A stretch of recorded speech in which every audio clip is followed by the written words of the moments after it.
pembicara dan rekan-rekan dosen sekalian. Selamat datang di kegiatan kita di pagi hari ini, yaitu seminar Alternative Track Faculty of Humanities dengan topik digital marketing. Ya, pagi hari ini kita sudah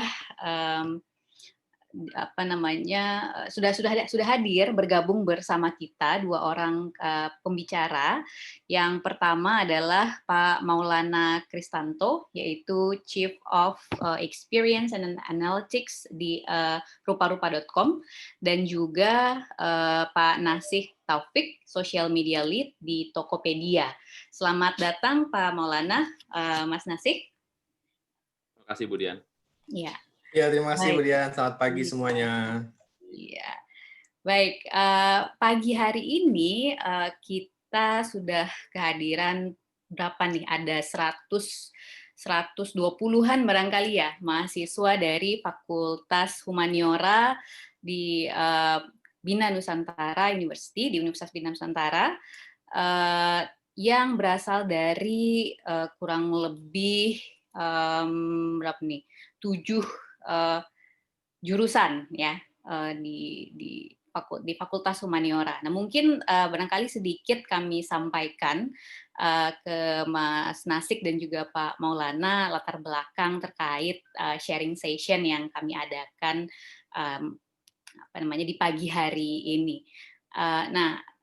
Mungkin Mas Nasik dan juga Pak Maulana sudah familiar ya dengan tagline dari Mas Menteri, ya, dari Menteri Pendidikan dan Kebudayaan kita, Mas Nadiem, gitu, dengan tagline-nya Merdeka Belajar, gitu, di mana inti dari Merdeka Belajar itu adalah bagaimana mahasiswa diberikan kesempatan untuk dapat mencicipi pengalaman belajar yang bisa di-tailor dengan minat mereka sendiri. Nah, salah satunya itu adalah memberikan kesempatan seluas-luasnya bagi mahasiswa untuk dapat merasakan gitu loh, bekerja merasakan lingkungan kerja yang nyata. Jadi mereka tidak hanya diminta untuk memahami teori saja, tetapi juga bagaimana caranya membangun pengalaman profesional di dunia kerja gitu. Nah, sebenarnya kalau di BINUS model seperti ini sudah lama ya kami bangun gitu melalui jalur apa yang dikenal sebagai jalur kurikulum 3+1 begitu, di mana mahasiswa 3 tahun mengenyam pendidikan di kampus gitu, ya 3 tahun mengenyam pendidikan di kampus dan 1 tahun mereka kami dalam tanda kutip ya dilepas keluar kampus gitu, diberikan kesempatan untuk mencicipi dunia nyata gitu ya, entah itu dengan belajar di kampus lain di luar negeri dengan study abroad, kemudian dengan pengalaman internship, dengan pengalaman research gitu misalnya. Jadi ini sebenarnya konsep Merdeka Belajar ini sudah diterapkan di BINUS sejak dari lama. Nah, berhubung karena pandemi ini membatasi gerak langkah mahasiswa di dalam melakukan kegiatan 3+1-nya, maka BINUS kemudian memberikan salah satu bentuk track alternatif dalam kurikulum 3+1 ini. Nah, salah satu agenda atau kegiatan di dalam track alternatif ini adalah kegiatan sharing session dengan industri. Dan ini kami harapkan nanti Pak Maulana dan juga Mas Nasik dapat berbagi begitu dengan mahasiswa kami pengalaman, mungkin strategi, lalu kemudian mungkin informasi dalam insider gitu ya di dunia industri, terutama yang berkaitan dengan topik kita hari ini yaitu digital marketing gitu.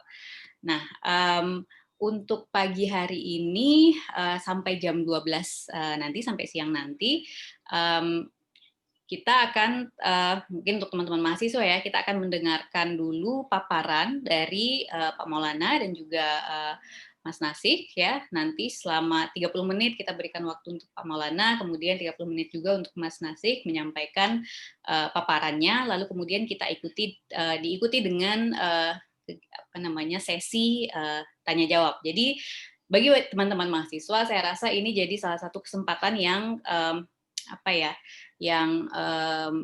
salah satu kesempatan lah bagi mahasiswa untuk dapat bertanya seluas-luasnya, dapat menggali ilmu,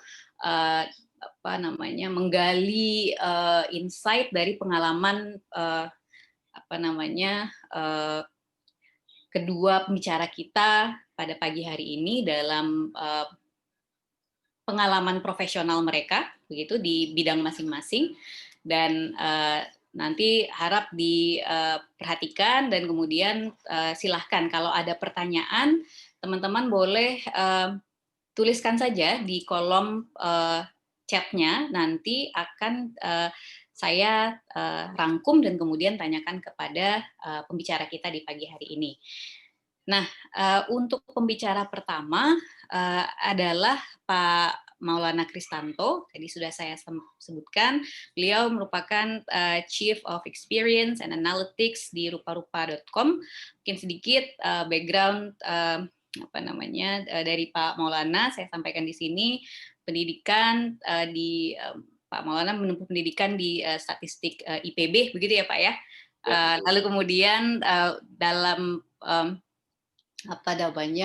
pengalaman profesionalnya, beliau pernah bekerja sebagai bagian dari research team di SCTV, lalu kemudian strategic planner di beberapa advertising agency, lalu kemudian marketing manager di Ace Hardware Indonesia, lalu kemudian customer insight manager di Lotte Shopping Indonesia, dan juga operational team di Amazon.com, gitu ya Pak ya. Nah, ini mungkin salah satu yang unik dari Pak Maulana adalah hobinya scuba diving ya Pak ya. Wah, bukan hobi, pekerjaan utama tuh. Oh, pekerjaan utama. Oke, pekerjaan utama. Jadi Chief of Experience and Analytics-nya jadi pekerjaan sampingan begitu ya Pak? Iya, betul. Oke, scuba diving, lalu kemudian certified ya Pak ya? Certified, betul. Oke, ya baik. Ini mungkin kalau ada teman-teman mahasiswa yang punya hobi scuba diving juga, mungkin nanti kalau kita punya waktu mungkin bisa sharing juga kali ya.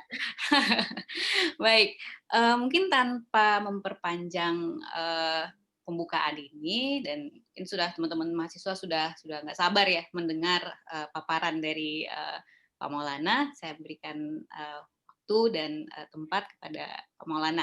Silakan Pak. Oke, terima kasih Budian. Tapi jangan panggil Pak, kayaknya Mas. Mas aja lah ya, gitu ya.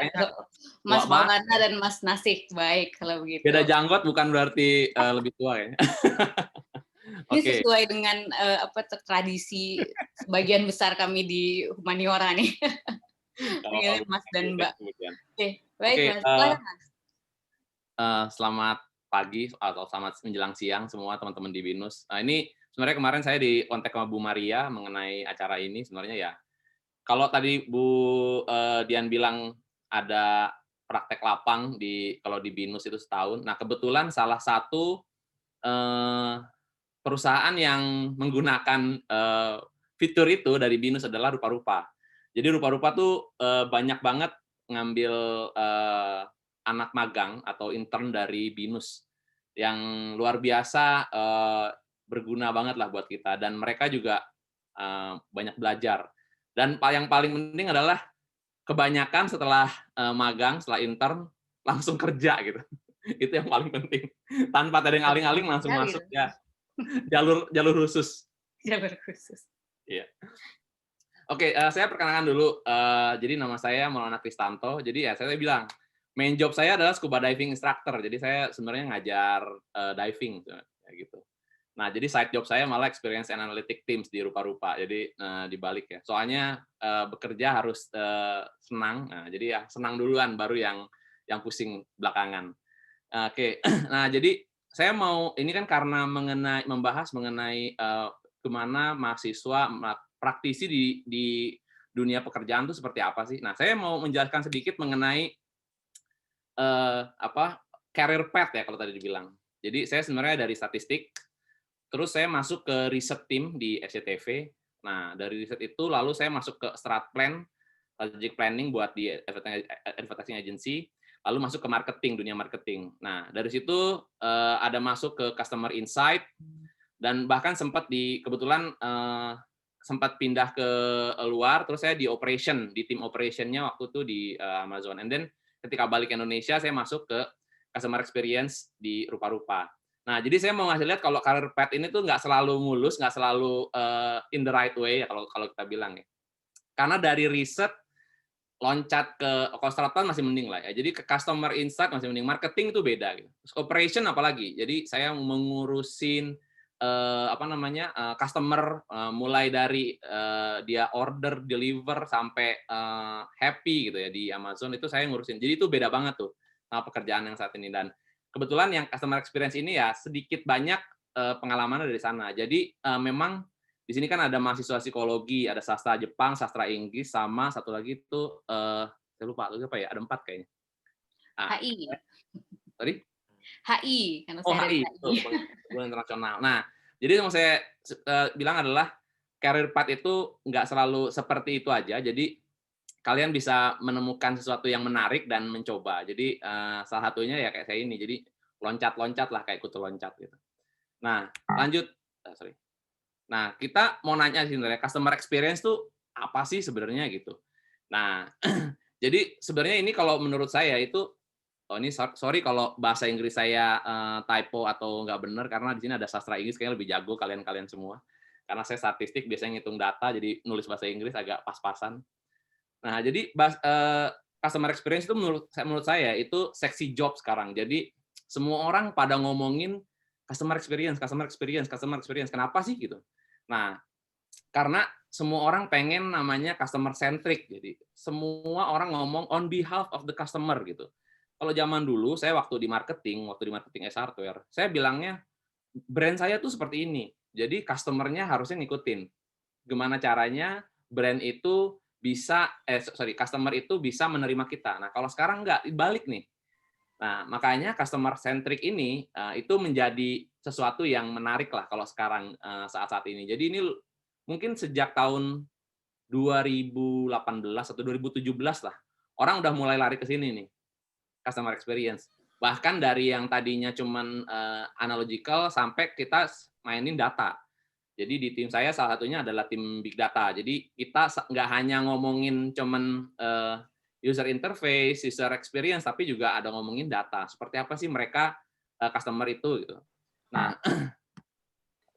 jadi intinya adalah kalau customer experience itu knowing your customer behavior. Kalau menurut saya ya teman-teman semua, itu tuh pekerjaan yang paling gampang, salah satunya ya. Jadi kenapa sih paling gampang? Karena kita cuma memperhatikan orang aja, ngeliatin orang, ini orang ngapain sih gitu. Dia belanja ke rupa-rupa itu gimana caranya? Lalu apa yang dia lakukan? Lalu apa yang menjadi obstacle-nya? Kita liatin aja gitu. Jadi ini menurut pekerjaan yang mudah. Nah, tapi yang susah adalah gimana caranya kita mendeliver yang kita bilang customer happiness. Nah, jadi kalau zaman dulu kita kan bilang one to one. Kalau brand, Kak, saya punya mau beli barang, ada barang ban, ya udah cuma mereknya itu doang. Lalu banyaklah merek brand keluar. Kasih iklan, influence, jadilah. Orang langsung ke influence, oke, gue beli barang ini gitu. Nah, kalau sekarang udah 1 to million bahkan. Kayak Tokopedia, kalau saya nih jujur aja, walaupun rupa-rupa itu tempat nyari peralatan rumah tangga ya. Jadi kita grupnya ada Ace Hardware, ada Informa, ada Toys Kingdom. Tapi kalau misalnya mencari barang-barang yang let's say handphone gitu, saya langsung directly go to Tokopedia. Yang saya lakukan apa? Search, review, and rating. Jadi saya lihat dulu nih search.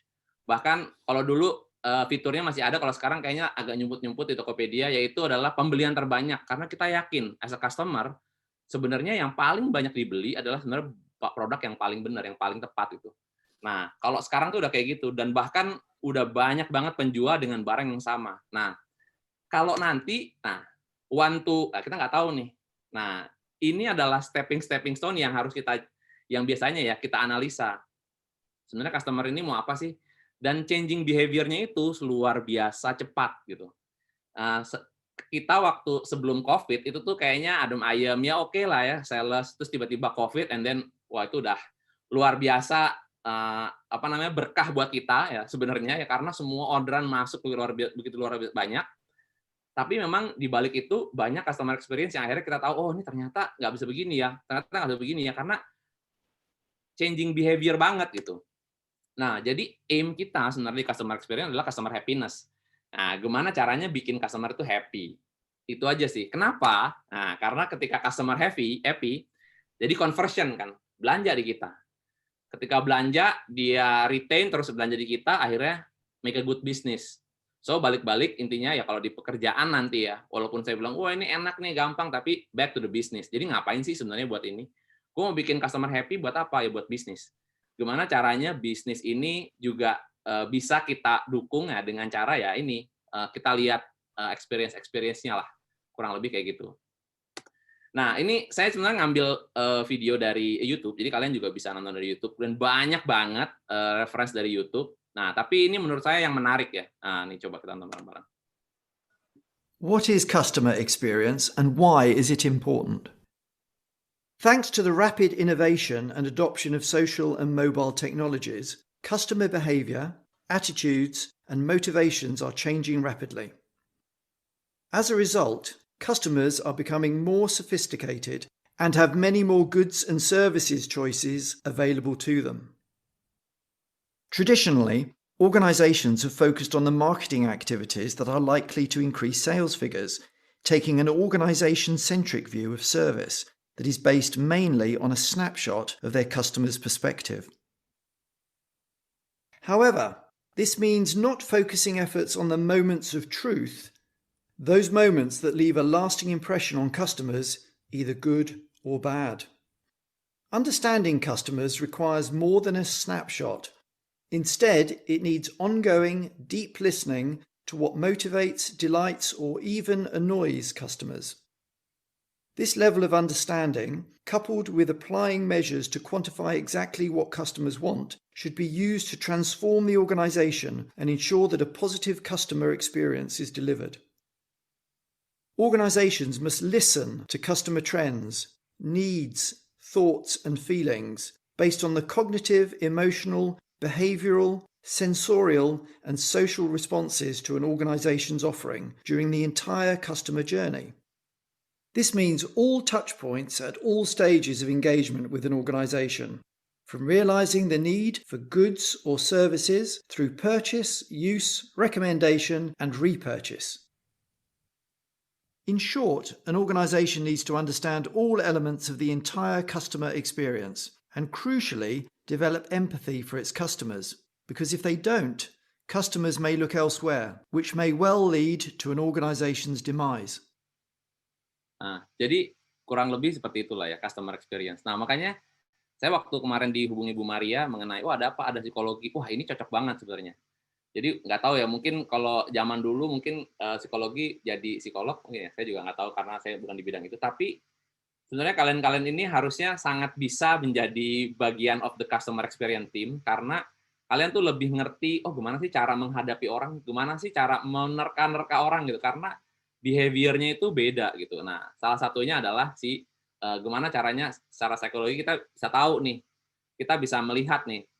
Karena yang selalu saya ambil di rupa-rupa adalah kita nggak bisa membuat semua orang happy. Kita nggak bisa tuh, karena banyak banget kan. Nah, tapi kita harus tahu mana yang bisa kita angkat sehingga make a good business lah buat kita. Nah, itu jadi salah satu yang sebenarnya poin yang saya mau angkat adalah customer experience ini ya pekerjaan mudah. Kita cuma ngecekin journey-nya customer aja, lalu kita kasih input, and that's it. Kurang lebih kayak gitu. Walaupun banyak lebihnya lah yang di belakang. Nah, tapi ya itu menurut saya salah satu poin penting. Nah, sebenarnya customer journey itu kayak apa sih? Nah, ini juga saya ada satu video juga. Ini seru juga. Nah, sebenarnya customer journey itu kayak gimana? Nah, sebenarnya seperti ini. What is customer experience management? Paula intends to go on vacation. She wants to capture her holiday experiences on film. To do this, she needs a good camera. Therefore, Paula does some research on the internet. On the CamCon website, Paula promptly finds a camera she likes and she buys it in the online shop.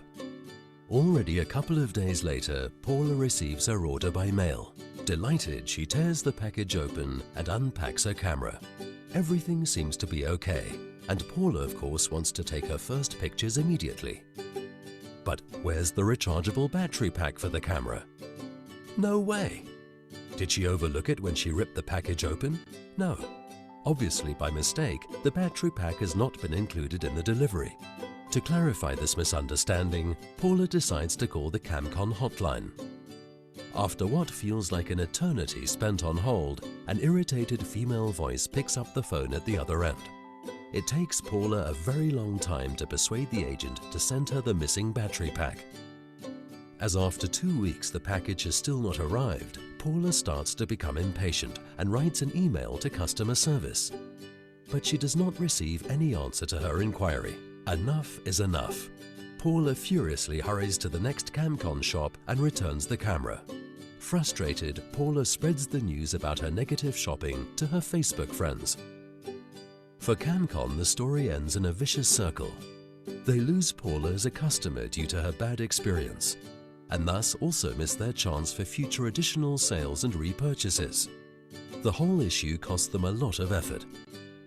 The customer's dissatisfaction frustrated all involved employees, and to make matters worse, now all friends and relations of Paula have got a negative image of CamCon.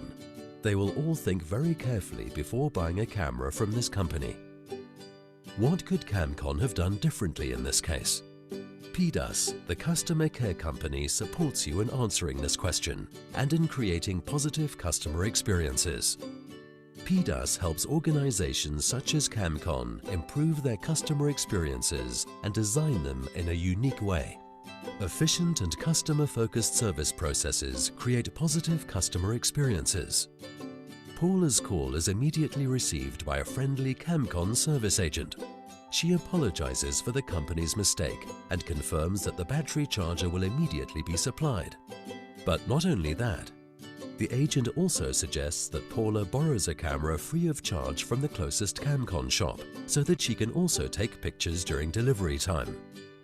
Arriving at the shop, Paula is immediately recognized and warmly greeted by the shop assistant.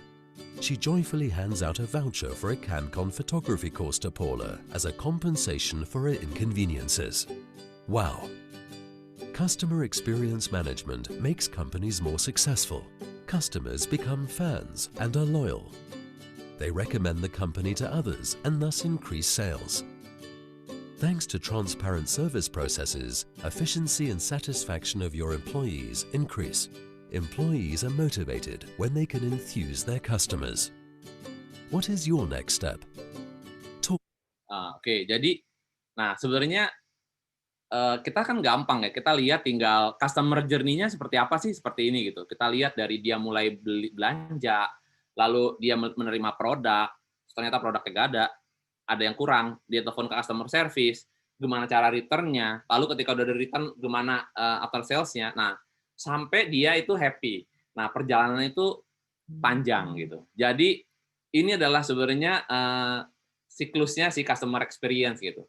Kalau kita bilang, ya tadi saya bilang gampang ya karena kita tinggal lihat aja gitu. Oh, seperti apa sih siklusnya? Apa sih yang membuat mereka marah? Apa sih yang membuat mereka kesel gitu? Nah, lalu kita rubah lah gitu.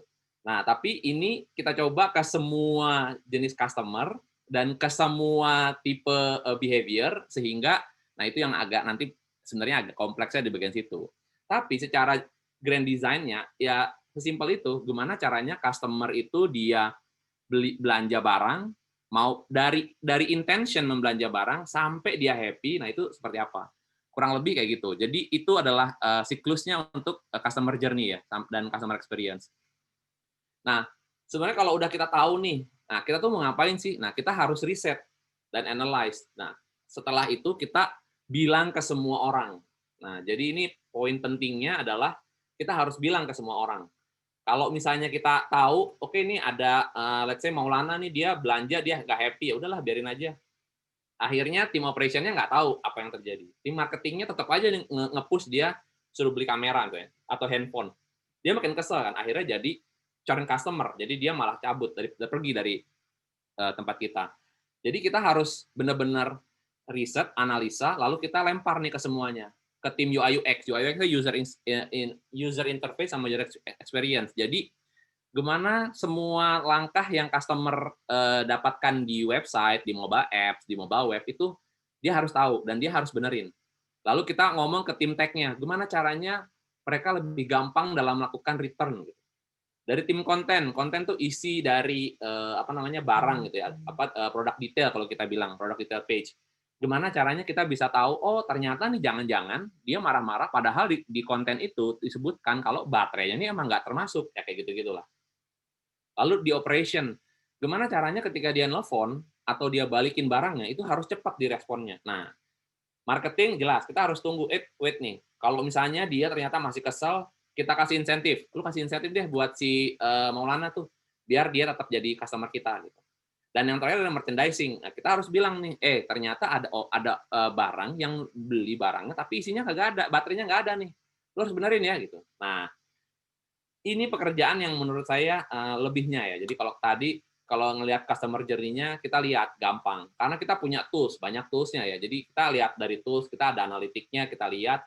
Nah, tapi ketika kita connecting the dot, nah kan kalau kita bilang data itu isi data kalau kita nggak connecting. Nah, ini yang paling sulit ya sebenarnya. Gimana caranya kita bisa mengkomunikasikan semua orang sehingga siklusnya benar. Jadi intinya sebenarnya customer life cycle-nya adalah ketika ada orang baru masuk ke dalam tempat kita, nah kita beli produk kita harus retain nih. Gimana? Jangan sampai dia churn atau dia pergi. Dia kesel, akhirnya dia pergi. Nah, gimana caranya? Kita harus balikin lagi nih. Itu kan, jadi sebenarnya cost yang paling besar itu bukan adoption atau new customer. Sebenarnya cost yang paling besar itu adalah mengembalikan orang yang nggak percaya.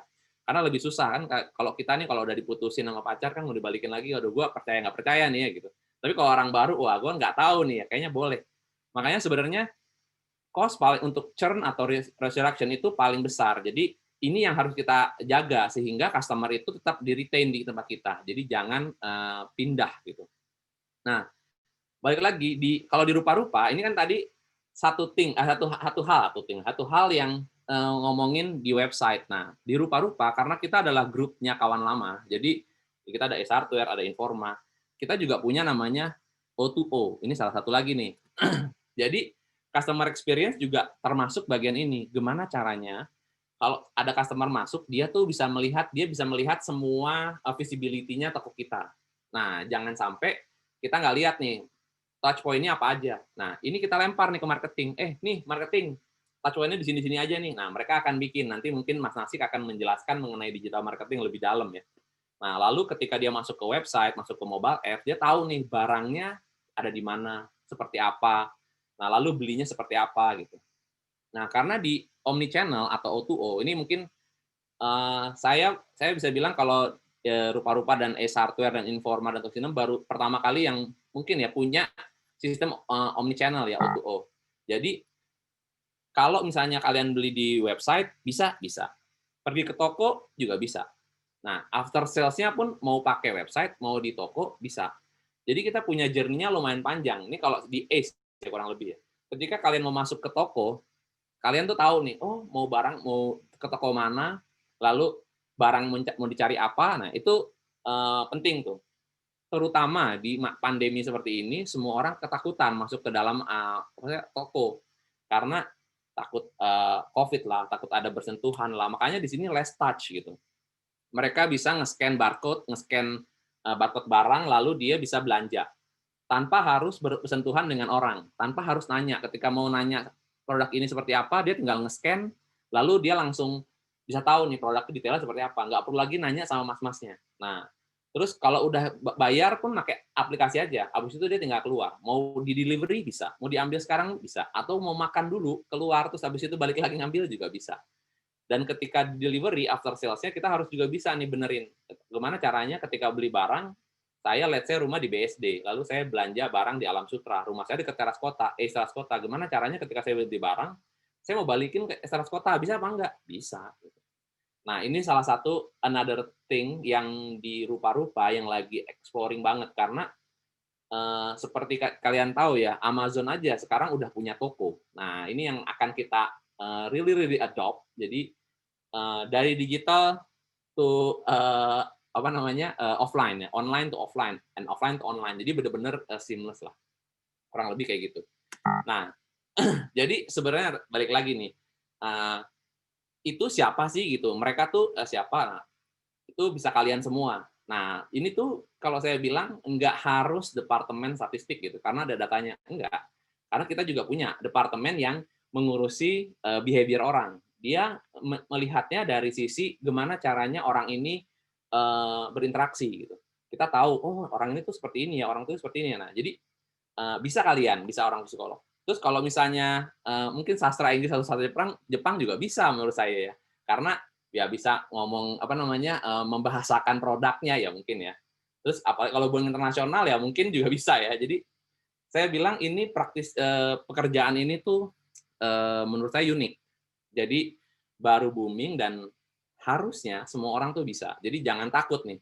Jadi ini kayak kalau saya bilang kalau dulu saya waktu zaman dulu nih apa namanya mau kerja saya selalu bilang saya orang statistik. Yang saya lakukan adalah cuma 2 nih, kalau nggak ke riset ke bank gitu. Semua orang waktu saya mau masuk statistik saya bilang, "Oh, ntar bisa diterima di mana aja." Tapi yang ada di pikiran saya riset atau bank, riset atau bank. Ternyata banyak banget. Nah, barang ini nih, customer experience department ini juga baru dan semua orang bisa turut andil. Jadi menurut saya ini salah satu mungkin ya kalian yang mau udah mulai mau bekerja bisa jadi pikiran, oh ini kayaknya bisa nih gue seperti ini gitu. Jangan takut kalau misalnya ada apa namanya requirement harus bisa data segala macam itu ada tim yang lain kok gitu. Ada part of it. Jadi kalian nanti bagian yang lainnya gitu. Jadi ini bisa kalian apply lah kurang lebih kayak gitu. Nah, jadi kalau saya tanya nih kemarin Bu Maria dan Bu Ira sempat mention ada tes nggak gitu? Ada apa namanya satu tes buat teman-teman binus yang mungkin relate gitu. Nah, jadi saya mau bikin simple test. Jadi please become atau act like our customer, ya gitu ya. Terus tulis journey-nya seperti apa. Nah, kasih tahu apa yang membuat kalian happy dan apa yang membuat kalian nggak happy. Nah, setelah itu kan kalian tahu, oh ternyata nih ada nih gimana caranya biar saya happy. Nah, bikin simple solution untuk your unhappy journey. Nah, email ke saya. Nah, jadi ini the best solution, saya akan kasih voucher 500.000 untuk belanja di rupa-rupa.com. Jadi kalian bisa belanja barang Ace Hardware, Informa, Toys Kingdom, Chat Time, Indako, ya gitu. Pokoknya seluruh barang-barang kawan lama grup ya mungkin lagi butuh tempat buat komputer atau mungkin lagi mau ngisi sofa di kosan itu bisa.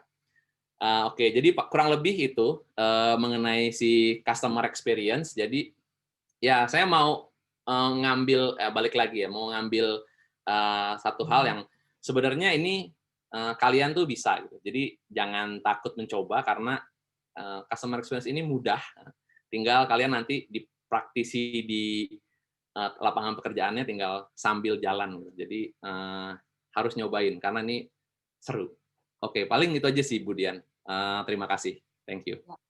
Oke, baik Mas Maulana, ini menarik sekali ya topiknya customer experience gitu loh. Karena apa mungkin saya rasa ini pasti udah banyak sekali pertanyaan muncul di kepala teman-teman mahasiswa gitu ya mengenai customer experience gitu. Karena mungkin apa namanya ini topik yang baru barangkali ya nggak disinggung di dalam perkuliahan yang formal. Ada sih kami punya mata kuliah entrepreneurship sih sebenarnya untuk dan itu wajib ya untuk sebuah mahasiswa dan mungkin ini bisa jadi salah satu insight yang dapat mereka kaitkan antara apa yang sudah mereka pelajari secara teori dan praktik sih sebenarnya dan apa yang terjadi di lapangan gitu. Jadi teman-teman mahasiswa silakan disiapkan pertanyaannya dan silakan ketikkan, dikirimkan pertanyaannya melalui chat box nanti.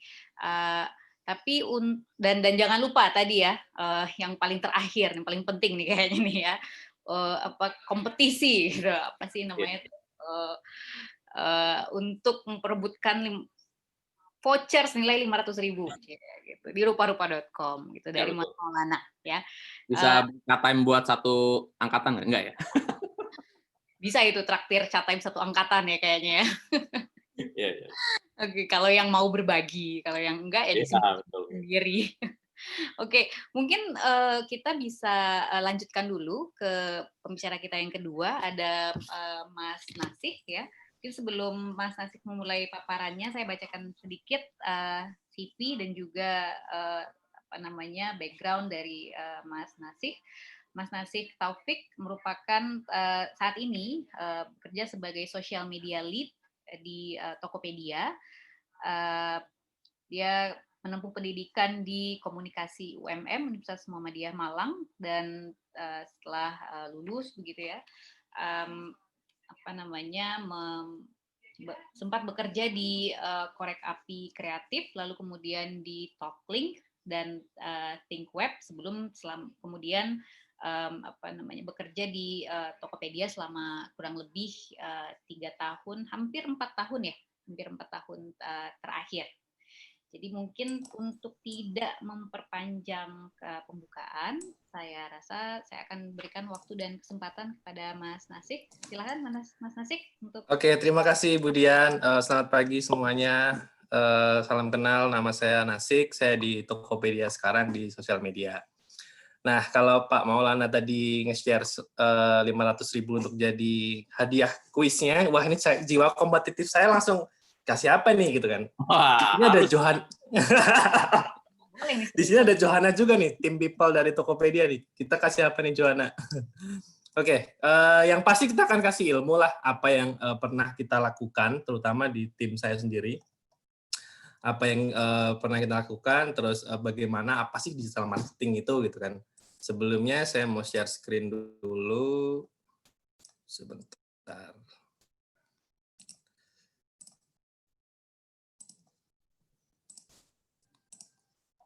Oke, sudah terlihat lah ya screen-nya. Jadi saya ada sebuah video ini, nanti kita tonton video selama 2 menit lah, bagaimana sih digital marketing gitu kan. Digital marketing itu, kalau kalian bilang bahwa digital marketing itu adalah posting di sosial media, yes, itu salah satunya. Kalau misalkan kalian punya pikiran digital marketing itu beriklan di blog, beriklan di Facebook, di Instagram, yes, itu juga benar salah satunya gitu. Oke, kita tonton dulu aja video ini untuk jelasin bagaimana. Ini lebih ke 360 campaign sih.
Oke, jadi ini tadi adalah Coca-Cola di Singapura di dalam rangka 50 tahun ulang tahun Singapura, Independence Day di Singapura, Coca-Cola bikin sesuatu gimmick yang 360 lah. Kalau ngomongin campaign biasanya namanya 360, istilahnya 360 derajat campaign. Jadi mulai dari offline, dari internet marketing, dari gimmick di TV, dan dari on-ground activation di kayak di mall-mall seperti itu. Ada pun juga di sosial media dengan foto kontes tadi gitu. Nah, di sini ini Coca-Cola, contoh kasus ini adalah Coca-Cola melakukan 360 campaign strategi gitu, dan di mana digital marketing ataupun internet marketing bahasanya, terminologi yang biasa dipakai orang-orang, digital marketing atau internet marketing itu menjadi support system di dalam seluruh campaign, rangkaian campaign tadi gitu.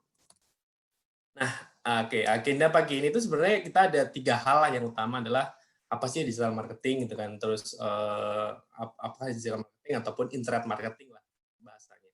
Terus yang kedua adalah media apa sih digital marketing itu, medianya apa saja gitu. Terus yang kedua let's set the goal, jadi kita tentu ini goalnya apa nih biasanya untuk sebuah digital marketing, untuk marketing. Yang kemudian adalah bagaimana kita bikin good kontennya seperti itu.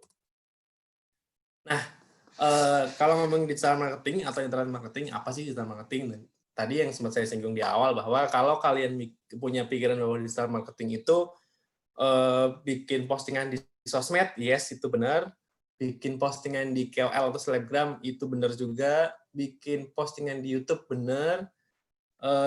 Bikin blog di Google itu juga benar. Jadi pada intinya adalah digital marketing itu kalau kalian bisa Google juga, kalau menurut saya pribadi bahasa simpelnya adalah proses marketing di dalam digital ground gitu, mulai dari sosial media, mulai dari konten publisher kayak Detik, kayak Kompas.com dan ataupun lewat mobile gitu, mobile just dari handphone gitu. Nah, kalau saya bagi itu ada 3 sebenarnya, ada paid, ada own channel, ada earn channel gitu kan. Jadi paid channel itu sebenarnya media-media yang berbayar yang digunakan untuk proses marketing. Contohnya adalah biasanya pakai OOH. OOH itu adalah istilahnya out of home media. Out of home media itu seperti billboard kayak billboard di jalan-jalan maupun yang billboard konvensional maupun yang udah LED billboard seperti itu. Terus yang kedua adalah radio ad-libs gitu. Kalau pernah kalian dengar radio, Prambors atau Hard Rock atau yang lainnya, mereka promoin sesuatu untuk produknya itu berarti yaitu radio ad-libs seperti itu. Ada TVC komersial gitu kan, terus ada yang keempat adalah online ads, Facebook, yang keempat adalah online ads itu terdiri dari Facebook, Instagram, Google dan apapun itu yang sifatnya yang on device gitu. Itu. Nah, yang empat nih yang paling khususnya untuk digital marketing. Yang kedua adalah tentang si own media gitu. Jadi media atau marketing tools yang kita punyain sendiri. Contohnya adalah website, kalau misalkan konteksnya di Tokopedia ya, ada website, ada mobile aplikasi, ada social media account, ada mailing list, ada bahkan push notification. Push notification itu yang seperti apa sih? Push notification itu yang biasanya kalian terima dari, biasanya kalau di Tokopedia itu ada notif center gitu, kayak di, kalau terima chat atau terima apa itu kan ada notif center seperti itu dari Tokopedia. Terus yang kedua adalah earn media. Nah, earn media ini sebenarnya customer channel lah, untuk customer channel untuk build conversation dan sharing. Biasanya ada share social post, jadi ketika kalian ngepost di on channel tadi, ada orang yang nge-share. Terus social media fans, jadi ada orang-orang karena dia pengguna kamera mirrorless tertentu gitu kan, atau pengguna sepeda tertentu, dia bikin komunitas di online ataupun komunitas yang offline. Terus yang ketiga ada referral user gitu, jadi gue ada promo nih, pakai promo kode gue dong gitu, seperti itu. Ini untuk beberapa e-commerce itu pakai sistem referral user. Jadi kita akan dapat special benefit ketika kita dapat pakai kode voucher si orang-orang gitu. Kalau dulu banget tuh yang awal-awal yang paling sempat booming adalah ketika Gojek dan Grab penetrasi di Indonesia untuk ojek online gitu kan. Semua orang dapat 50.000 seperti itu di tahun 2014-2015. Seperti itu. Jadi yang ketiga adalah, yang keempat adalah SEO backlink. Jadi SEO, search engine optimization, itu sebuah investasi dalam bentuk blog gitu kan. Terus yang kemudian mereka taruh link untuk Tokopedia atau untuk brand-brand yang pernah mereka beli. Biasanya misalkan saya ini punya blog saya tinggi nih, terus ataupun tinggi viewernya ataupun enggak gitu kan. Ketika saya mau nge-review sebuah kamera atau sebuah gaming gear gitu kan, laptop, maka ini saya beli ini di sini review situ. Itu juga itu termasuk earned media. Yang kelima adalah barter value media. Misalkan barter value media ini contohnya kayak barter value itu misalkan dari brand A dengan Tokopedia, maka Tokopedia bisa kasih barter value ini. Terus misalkan brand Samsung tadi mau join di campaign Tokopedia, maka dia akan share marketing barter value di media dia gitu. Jadi misalkan Samsung punya billboard nih di 10 titik kota, maka Tokopedia akan secara barter mau kasih berapa marketing effort seperti itu. Nah, detail-detailnya nanti sebagian akan gue share di slide-slide selanjutnya seperti itu. Jadi intinya ada paid, ada own, ada earn. Jadi earn itu lebih ke orang-orang di luar sana itu menjadi support system untuk marketing channel kita melalui digital gitu. Nah, sebelah kanan itu marketing funnel. Sebenarnya mungkin orang marketing yang aware mungkin kurang paham juga apakah aware apa enggak. Tapi basically in real life kita pasti aware tentang awareness, tentang consideration, tentang conversion gitu kan. Di mana masing-masing marketing funnel ini punya objektif masing-masing dengan pastinya konten yang nanti akan berbeda-beda untuk ketika di fase awareness, di fase consideration, dan di fase conversion. Ini contohnya adalah ketika dulu sebelum awareness ini misalkan di awal-awal tahun 2009 Tokopedia belum dikenal siapa-siapa gitu kan. Orang-orang belum tahu apa itu sistem e-commerce atau apa itu sistem marketplace itu. Jadi orang harus tahu dulu nih. Terus yang kemudian dengan konten seperti ini gitu. Terus yang kedua adalah consideration nih, mengubah switching habit dari offline buying ke online buying, maka kontennya pun juga beda gitu. Jadi kita lebih ke adding value dalam kontennya. Terus yang ketiga adalah conversion nih. Nah, conversion biasanya di-drive dari promo, dari sisi security dan seterusnya. Jadi masing-masing level marketing funnel ini beda-beda untuk kontennya nantinya. Karena emang kita ngomong ke orang yang berbeda.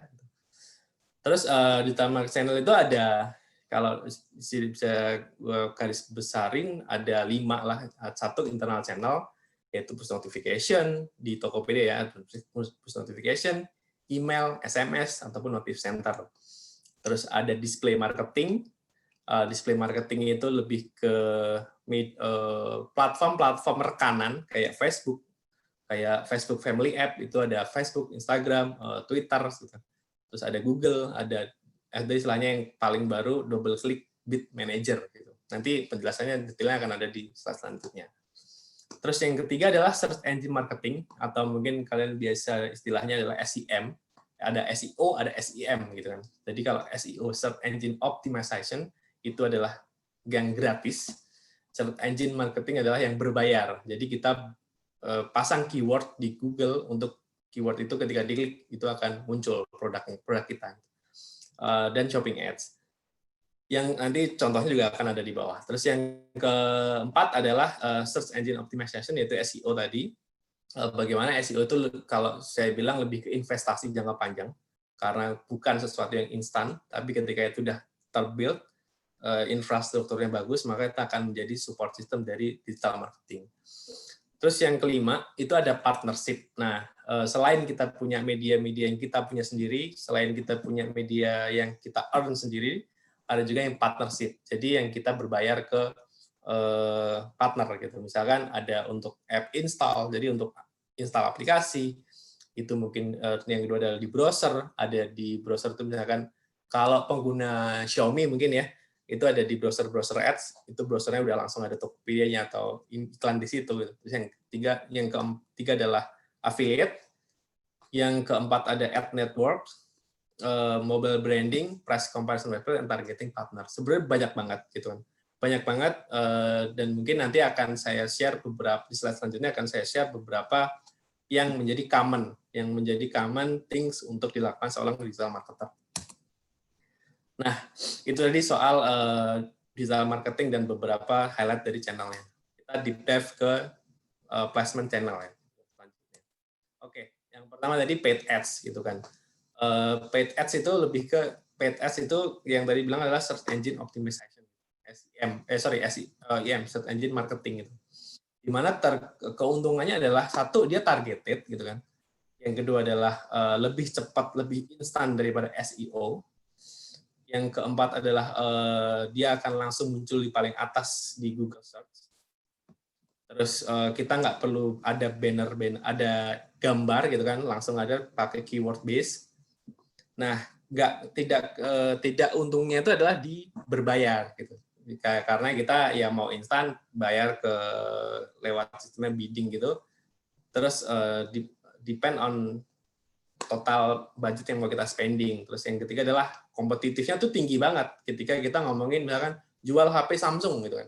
Di Tokopedia pasang, di e-commerce pasang, ada orang di misalkan Putra Siregar pasang, toko-toko pasang gitu kan. Nah, paid ads ini tuh tampilannya kayak apa sih sebenarnya gitu kan. Paid ads itu tampilannya seperti yang ada di contoh sebelah kiri gitu ketika kalian Google atau googling nyari produk something gitu kan. Karena top of mind orang kan sebelum nyari di e-commerce, biasanya dia nyari di YouTube, nyari di Google untuk komparasi nih, budget 200.000, 2 juta mau beli handphone gitu kan.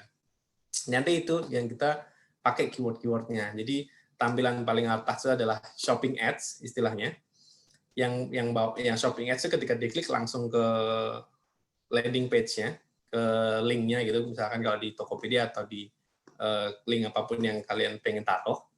Terus yang kedua adalah yang bentuknya itu lebih visual gitu kan, itu produk Google. Jadi bentuknya itu visual, ada produk, ada harga sekian di situ. Yang kedua adalah search ads gitu. Jadi ketika kita beli keyword yang dipasang di Google tadi, terus ketika kita search seperti itu, maka muncul paling atas tadi bentuknya bukan artikel sih, tapi lebih ke bait click yang akan ketika diklik lari ke link yang kita mau, yang kita pengen gitu. Jadi ada dua hal, ada shopping ads ataupun search ads gitu.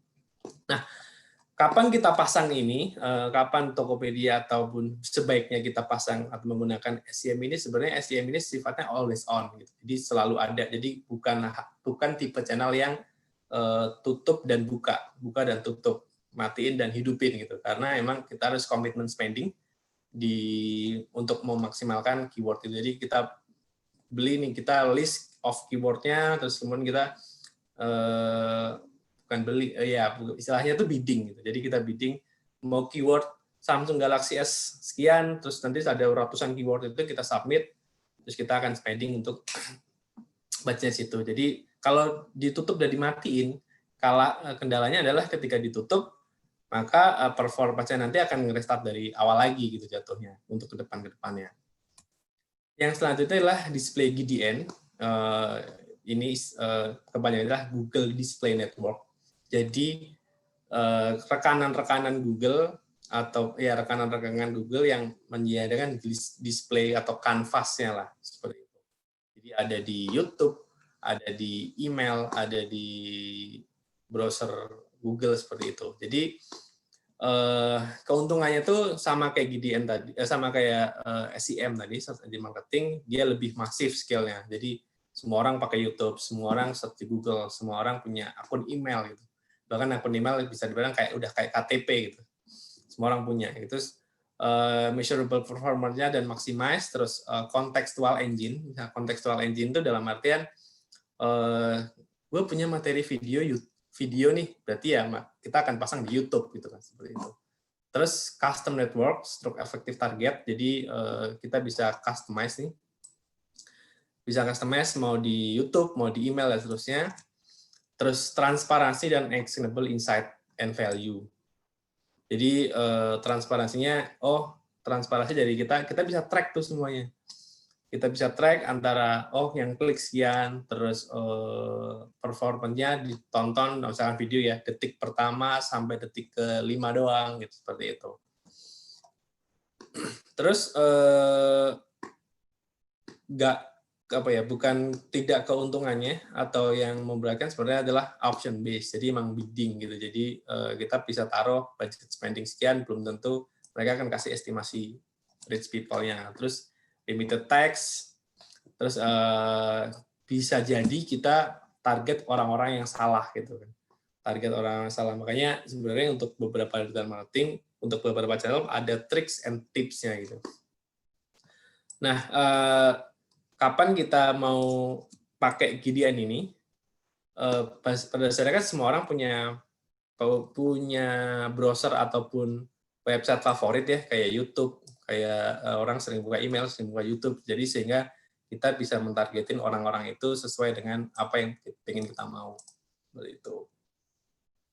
Yang selanjutnya adalah display di namanya adalah DBM, Double Click Bid Manager. Ini mungkin istilahnya apa sih tadi? SEM, SEO, GDN, sekarang lagi DBM gitu kan. Sebenarnya Double Click Manager ini adalah ketika kita pengen ngegedein awareness nih. Ketika kita pengen gedein awareness, semua harus tahu promonya, semua orang harus tahu produk kita. Terus yang kedua, kita pasang itu di beberapa channel-channel partner. Misalkan ada di Detik, ada di Kompas, dan kita itu biasanya mereka ada banner, ada sistemnya, ada banner tuh gambar gitu kan, mau beberapa ukuran gitu, tergantung mereka menyediakan kanvasnya seperti apa. Nah, kendalanya adalah kita nggak bisa reserve karena emang sifatnya ngebid. Terus yang kedua adalah ya ada limitasi dalam menyampaikan baik teks maupun ukuran gambar. Kita pengen seperti itu. Jadi display DBM ini bukan kita kerjasama dengan Detik, tapi Detik, Kompas, dan beberapa konten publisher lainnya itu, konten media publisher itu mereka mereka menyediakan kanvasnya silahkan diisi oleh advertiser, dan advertiser sehingga orang ketika Tokopedia ataupun brand-brand lain itu masuk, mereka akan memasang bid seperti itu. Hanya kita ngebid. Selanjutnya ada social media ads, ini yang mungkin more familiar lah buat kita tentang social media ads. Jadi keuntungannya adalah satu ya segmented target audience, ada lebih terukur gitu kan, dari sisi performance-nya, bisa mix and match maximize result. Terus lebih ya karena dia mobile dan semua orang buka sosial media, mobile first, terus transparansi, terus ada banner dan visualnya.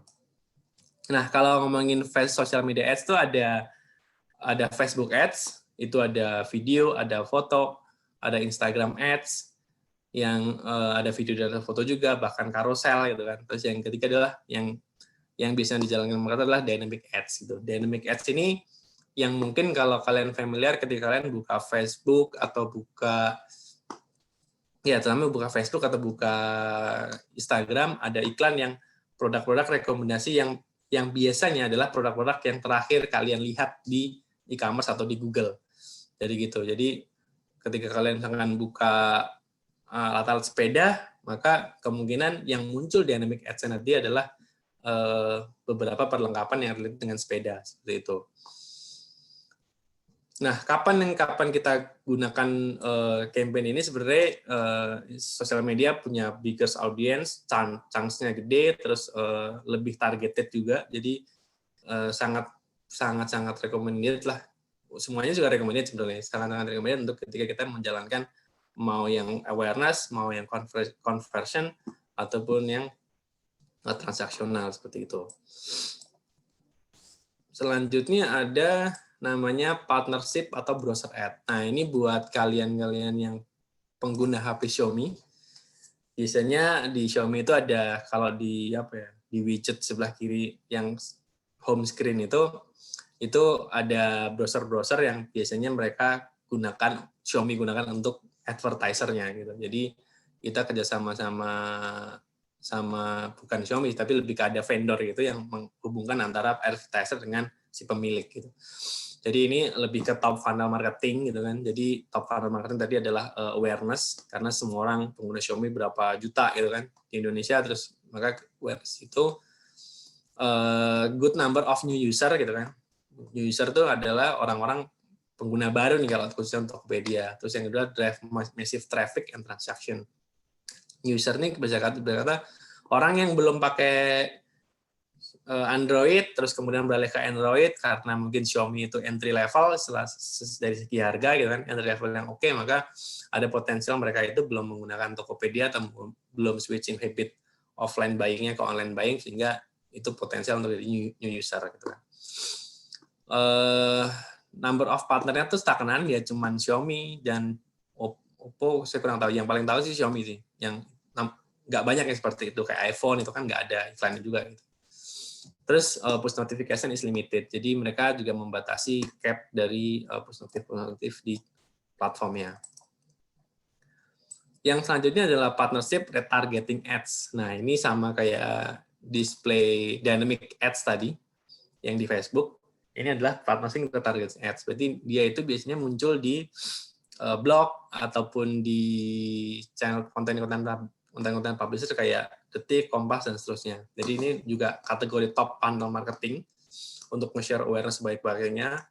Terus retarget user until they convert. Jadi orang ketika habis buka Tokopedia atau e-commerce pasti akan ditargetin itu tuh untuk barang-barang yang related ataupun recently view gitu kan.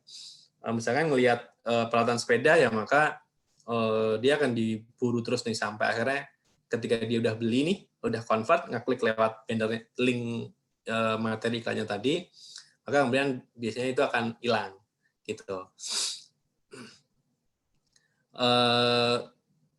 Jadi ini sebetulnya bentuk konten channel-channel yang perform based can support awareness as well gitu. Terus disadvantage-nya adalah need time to scale up. Jadi butuh waktu untuk gedein ini nih, dan juga lumayan secara lebih costly gitu.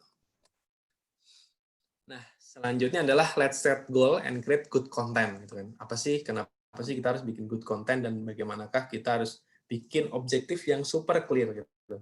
Karena ketika objektif kita udah clear, tujuan kita itu clear, maka kontennya nanti itu akan mempengaruhi konten, apakah mau awareness, apakah mau konversi, ataukah mau di level consideration aja.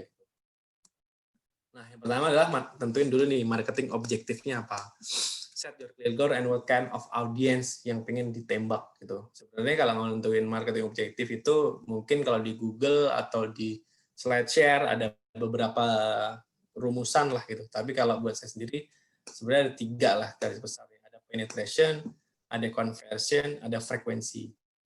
Jadi 3 hal ini tuh punya audiens yang berbeda, message-nya pun harusnya juga berbeda, dan target orangnya nanti, pemilihan media channel-nya pun juga berbeda gitu.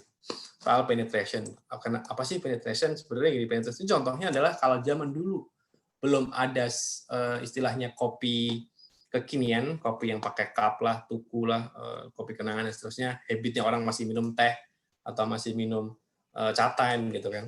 Jadi gimana orang-orang ini bisa nih ganti habitnya atau gimana produk kita ini bisa diterima di masyarakat gitu kan. Berarti kan orangnya beda nih. Jadi orang yang belum pernah nyobain kopi atau belum pernah minum kopi, belum kopi yang kekinian gitu kan, untuk seperti itu. Terus yang kedua adalah conversion. Nah, conversion ini bisa dibilang kita adding value di dalam kontennya. Apa sih keunggulan dari produk kita dari kompetitor? Apa sih kenapa sih kita harus minum kopi gitu? Kenapa sih chat time banyak-banyak itu nggak bagus, misalkan seperti itu, atau dan seterusnya. Jadi ini kita adding value dalam pesan komunikasinya untuk orang akhirnya switching the habit dari dia minum teh ke minum kopi, dia minum boba dan seterusnya, dia minum kopi gitu. Jadi dari seperti itu. Yang kedua adalah dari frekuensi. Yang ketiga adalah frekuensi. Nah, frekuensi ini ketika orang itu sebenarnya udah pernah nyobain, gue udah pernah nyobain kok kopi kenangan atau kopi jadi jiwa gitu misalkan. Gue udah pernah nyobain nih, tapi sekali dalam 1 minggu.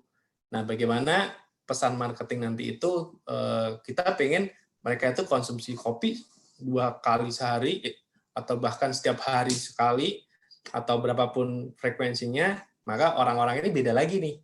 Target-target orangnya beda lagi. Kalau bisa dibilang atas itu makin gede funnelnya, jadi makin lebar, terus yang turun ke bawah itu makin mengerucut dan mengerucut. Secara frekuensi orang-orang ini udah kecil nih, pengguna yang peminum kopi tadi pasti lebih kecil gitu kan. Jadi mengerucut, makanya kalau ngomongin piramida marketing atau marketing funnel ya gede di atas, kerucut di bawah seperti itu. Orang-orangnya lebih sedikit. Jadi ada penetration, conversion, dan frekuensi. Terus yang selanjutnya ada kalau kita ngomongin konten yang bagaimana sih? Nah, dari ketika marketing objektifnya udah clear nih, maka sebenarnya konten itu ada yang sifatnya edukatif, ya untuk educate your product ataupun your feature ataupun your new feature gitu kan. Terus yang kedua adalah untuk entertainment. Ini ketika kita bangun sosial media atau kita bangun channel tersebut itu untuk orang-orang biar bisa engage, biar channel itu hidup gitu kan. Terus yang ketiga adalah untuk pursuit, to convince your potential user gitu kan, untuk menarik orang-orang itu, meyakinkan orang-orang itu untuk jadi user kita, pengguna kita. Yang keempat adalah untuk storytelling nih, untuk naruh konteks dalam kontennya gitu kan. Kontennya apa, konteksnya apa nih gitu kan. Misalkan kontennya adalah minum kopi minum kopi sehari gitu kan. Konteksnya adalah minum kopi sambil dengerin musik indie sore hari kayak ya gitu, anak senja lah gitu kan. Konteksnya seperti itu. Terus yang kelima adalah set worthy, jadi untuk men-trigger orang spending your message organically yang earned media tadi. Jadi oh ini kontennya bagus nih. Oh ini ada KL ini gue share seperti itu. Jadi share ke teman, share ke grup WhatsApp seperti itu. Yang keenam adalah searchable. Jadi konten itu ketika udah kita posting di beberapa channel yang sifatnya on channel ya, kayak sosial media seperti itu, harus gampang di search. Ini berkaitan dengan hashtag, penggunaan keyword seperti itu. Make search konten ketika kita lihat di billboard misalkan, oh Tokopedia ada promo ya, promo IB. Nah, tadi promonya gimana sih gitu. Dia harus search di sosial media itu. Oh ternyata promonya ini loh yang gue lihat di billboard tadi seperti itu. Jadi lebih gampang. Contoh sederhana seperti itu. Nah, ketika kita udah tentuin objektif, terus approach kontennya tadi mau gimana, maukah pursuit, apakah mau edukatif atau informatif. Yang kedua adalah kita listen untuk tren apa sih yang lagi jalan, terus topik apa yang lagi hangat, terus fitur apa sih yang lagi baru atau yang belum pernah kita coba. Jadi kalau ngomongin fitur itu kan ada dua hal sih. Ada yang belum pernah kita coba untuk cobain, ada yang memang ada fitur baru yang lagi trending. Misalnya kayak dulu zaman Instagram ngeluarin AR ya, augmented reality, terus bikin AR yang seperti itu. Terus filter, terus mungkin sekarang yang trend TikTok gitu kan, cobain itu fitur-fitur itu. Terus topiknya apa nih yang lagi hangat nih yang dibahas? Apakah yang kemarin apakah tentang Komodo Park ya, yang baru-baru jalan ini yang banyak kontroversi dan hindari seperti itu juga sih sebenarnya. Nah, dari listan ini untuk tahu di mana sih mereka gitu kan, di mana sih mereka itu, apakah di Jakarta sentris, apakah nanti targetnya nationwide, apakah di Jawa Tengah aja, apakah emang produknya itu hanya apakah mau diperkuat di bagian sisi Sumatera aja seperti itu beda-beda. Karena kalau ngomongin digital marketing itu kita bisa targeting gitu. Terus yang kedua adalah di mana sih mereka konsumsi media gitu kan. Konsumsi media secara garis besar, apakah mereka tuh banyak spend di TikTok, banyak spend di Instagram, banyak spend di YouTube, banyak spend di Facebook seperti itu. Terus yang kedua adalah bagaimana mereka tuh engage gitu. Apakah mereka engage dengan hadiah? Apakah mereka engage dengan produk-produk yang color tone-nya itu warna pastel nih, lebih suka cewek kliknya karena lebih tinggi gitu. Karena emang psikologi itu sangat benar kata Mas Maulana tadi, memang sangat berpengaruh dalam terutama e-commerce gitu kan. Itu sangat berpengaruh gitu. Terus yang selanjutnya adalah apa sih yang mereka suka dari sisi personality-nya gitu. Oh, mereka tuh lebih suka bahasanya lo gue nih. Oh, mereka bisa suka bahasanya yang kekinian gitu. Jadi apa sih ya seperti itu. Jadi misalkan mulai dari color design, mulai dari font yang digunakan, mulai dari bentuk visualnya seperti itu. Selanjutnya adalah ketika udah ketahuan nih, oh gue mau bikin objektifnya ini, di kontennya adalah informatif, terus mereka itu banyak spend di sosial media, maka gue mau bikin kontennya nih, udah tahu kontennya. Nah, dari build ini, terus the best platform for your audience itu kan. Itu mencakup 3 hal. Message-nya apa? Formatnya gimana? Maukah JPEG only, foto atau video? Video itu bisa apakah videonya harus shooting, apakah harus motion, gitu kan formatnya. Apakah Instagram story, apakah cukup kotak ataupun 16:9 seperti itu. Terus yang selanjutnya adalah durasi. Nah, base durasinya itu berapa detik nih? Nah, kalau di YouTube nih, insight juga di YouTube itu kalau ngomongin base duration untuk sebuah konversi jadi dari nonton orang jadi klik produknya itu rata-rata di 11 sampai 13 detik gitu. Karena masing-masing sosial media itu punya learning-nya masing-masing. Di Instagram tuh paling works sekian detik. Di YouTube paling works sekian detik gitu. Makanya YouTube punya restriction, ada yang iklannya 15 detik, ada yang iklannya cuman 5 sampai 5 detik. Jadi 5 detik orang bisa skip seperti itu. Ada learning-nya untuk masing-masing channel. Yang selanjutnya adalah ini adalah salah satu contoh aja ketika kita bikin video ataupun kita tentuin, oh gue mau materinya video nih. Video untuk sebuah promo di Tokopedia mulai dari tanggal 25 sampai akhir bulan. Jadi bikin seolah-olah itu tuh besar gitu. Seperti 2 contoh nanti kita play, bikin seolah itu besar, terus jadi mata orang ketika nonton scroll di feed YouTube misalkan atau di Instagram, apa nih, itu langsung kelihatan gitu. Kita tonton dulu seperti ini. Diskon gede-gedean di bawah 99.000 waktu Indonesia belanja di Tokopedia. Bebas login sepuasnya. Tiap tanggal 25 sampai akhir bulan. Waktu Indonesia belanja di Tokopedia. Nah, selain message yang diulang-ulang gitu kan, kita sampaikan benefitnya apa, kapan periodenya, itu kita ulang juga dari sisi repetitif iklannya di channel, mau di TV, mau di YouTube, mau di sosmed seperti itu. Atau contoh menarik lagi dari iPhone.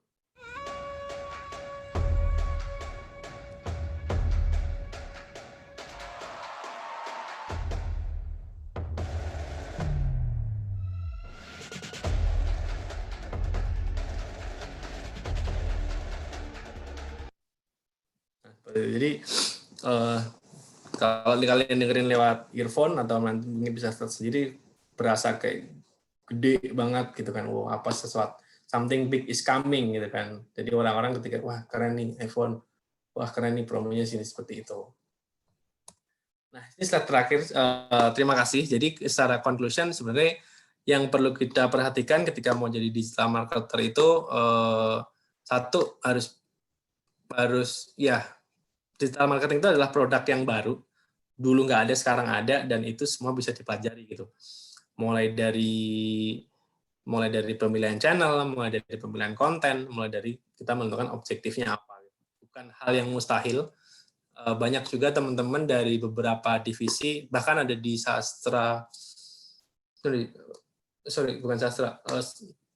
Fakultas Sejarah, ya jurusan sejarah di UI, dia jadi digital marketer di Tokopedia, salah satu teman juga gitu kan.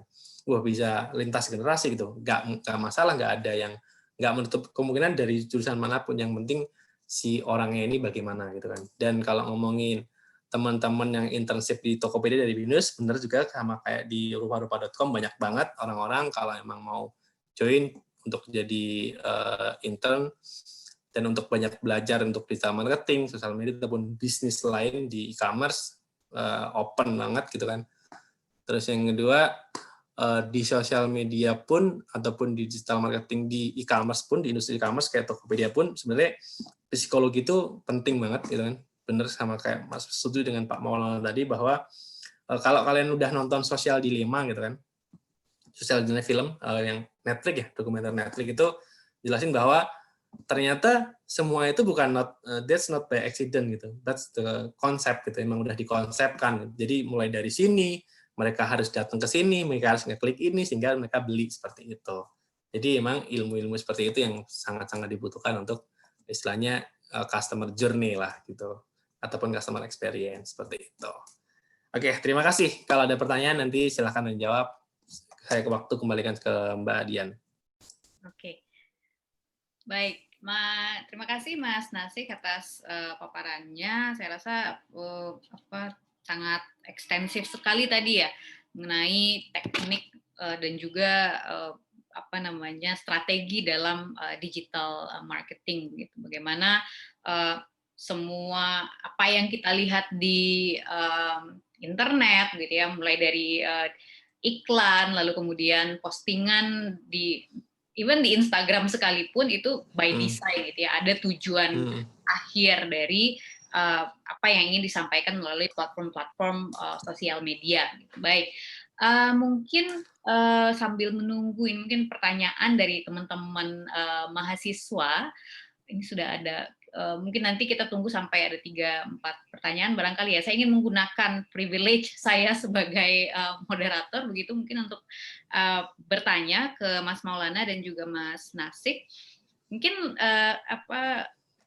nggak teknis barangkali ya, nggak teknis terkait dengan digital marketing maupun customer experience, tetapi lebih ke tadi disebutkan juga di ruparupa.com dan juga di Tokopedia sebenarnya background teman-teman mahasiswa maupun orang yang bekerja di ruparupa.com dan juga di Tokopedia itu nggak harus selalu background-nya itu IT gitu ya, atau statistik, atau dalam konteks digital marketing mungkin nggak harus orang marketing marketing manajemen ya, kalau nggak salah ada jurusannya. Setuju. Semua orang bisa mencoba untuk masuk ke dalam bidang pekerjaan tersebut gitu. Nah, mungkin yang yang ingin saya tanyakan adalah on behalf of mahasiswa yang mungkin sebentar lagi akan lulus gitu ya. Apa sih sebenarnya yang dicari di ruparupa.com dan juga di Tokopedia? Mungkin di ruparupa.com berkaitan dengan customer experience, lalu kemudian di Tokopedia yang berkaitan dengan digital marketing. Yang dicari Mas Maulana dan juga Mas Nasik dari orang-orang baru yang ingin berkecimpung di bidang tersebut, apa nih kira-kira nih? Entah itu skills-nya apa, atau mungkin lebih banyak soft skills barangkali ya dibandingkan dengan hard skill. Tapi kalaupun hard skill, apa nih yang mungkin harus mereka persiapkan sebelum mencoba entah itu mendaftar, apply, kalau ada bukaan, ada vacant, ada posisi yang vacant di perusahaannya Mas Maulana dan juga Mas Nasik. Mungkin Mas Maulana dulu barangkali. Silakan Mas. Kalau dari saya satu sih Bu, yang paling penting itu curiosity. Ya, itu yang paling penting. Soalnya gini, jujur aja kalau hard skill di tempat saya, kita ada divisinya kan, jadi memang beda. Makanya tadi ada pertanyaan yang paling dibutuhkan apa sih, kemampuan buat anak-anak yang baru ini.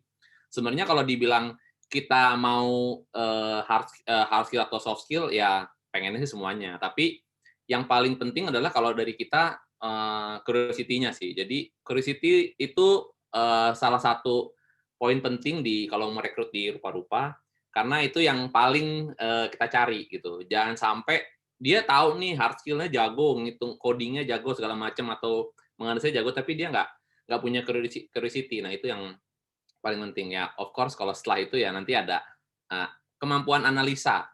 Nggak perlu bisa ngolah data ya, tapi menganalisa. Jadi ketika ngelihat hasil, kita udah punya dashboard and anything ya. Jadi kita nggak perlu lagi yang ada, mungkin kalau kita ada divisi innovation yang memang dia harus mencari ya, dia harus crawling data lah segala macam. Tapi kalau yang lama dia udah ada tuh polanya. Untuk anak-anak baru biasanya kita akan taruh di pola yang udah lama gitu. Jadi dia tahu nih, oh seperti apa sih. Jadi analisanya aja, proses analisanya. Dari saya sih ya itu aja sih Bu.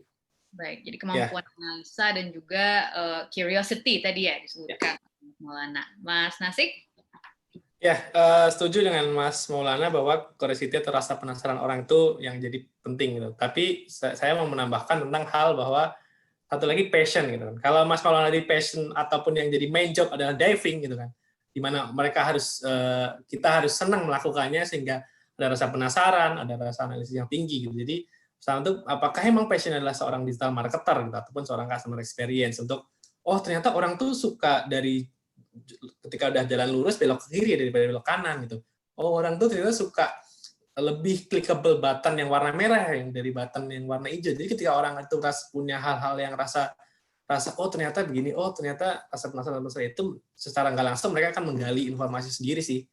Mulai itu efeknya bisa banyak banget. Bisa satu, mereka akan lebih serius dalam hal untuk bisa catch up dengan para seniornya gitu kan.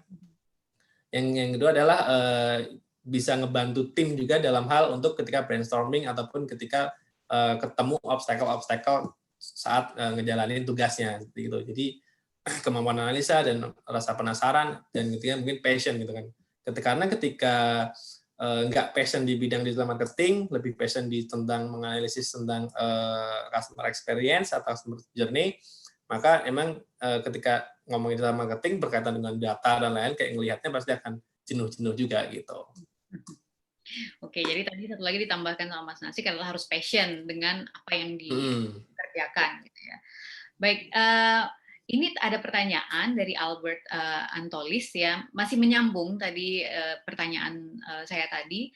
Dalam dunia digital marketing dengan user experience-nya, kemampuan mana yang lebih perlu untuk ditingkatkan oleh mahasiswa?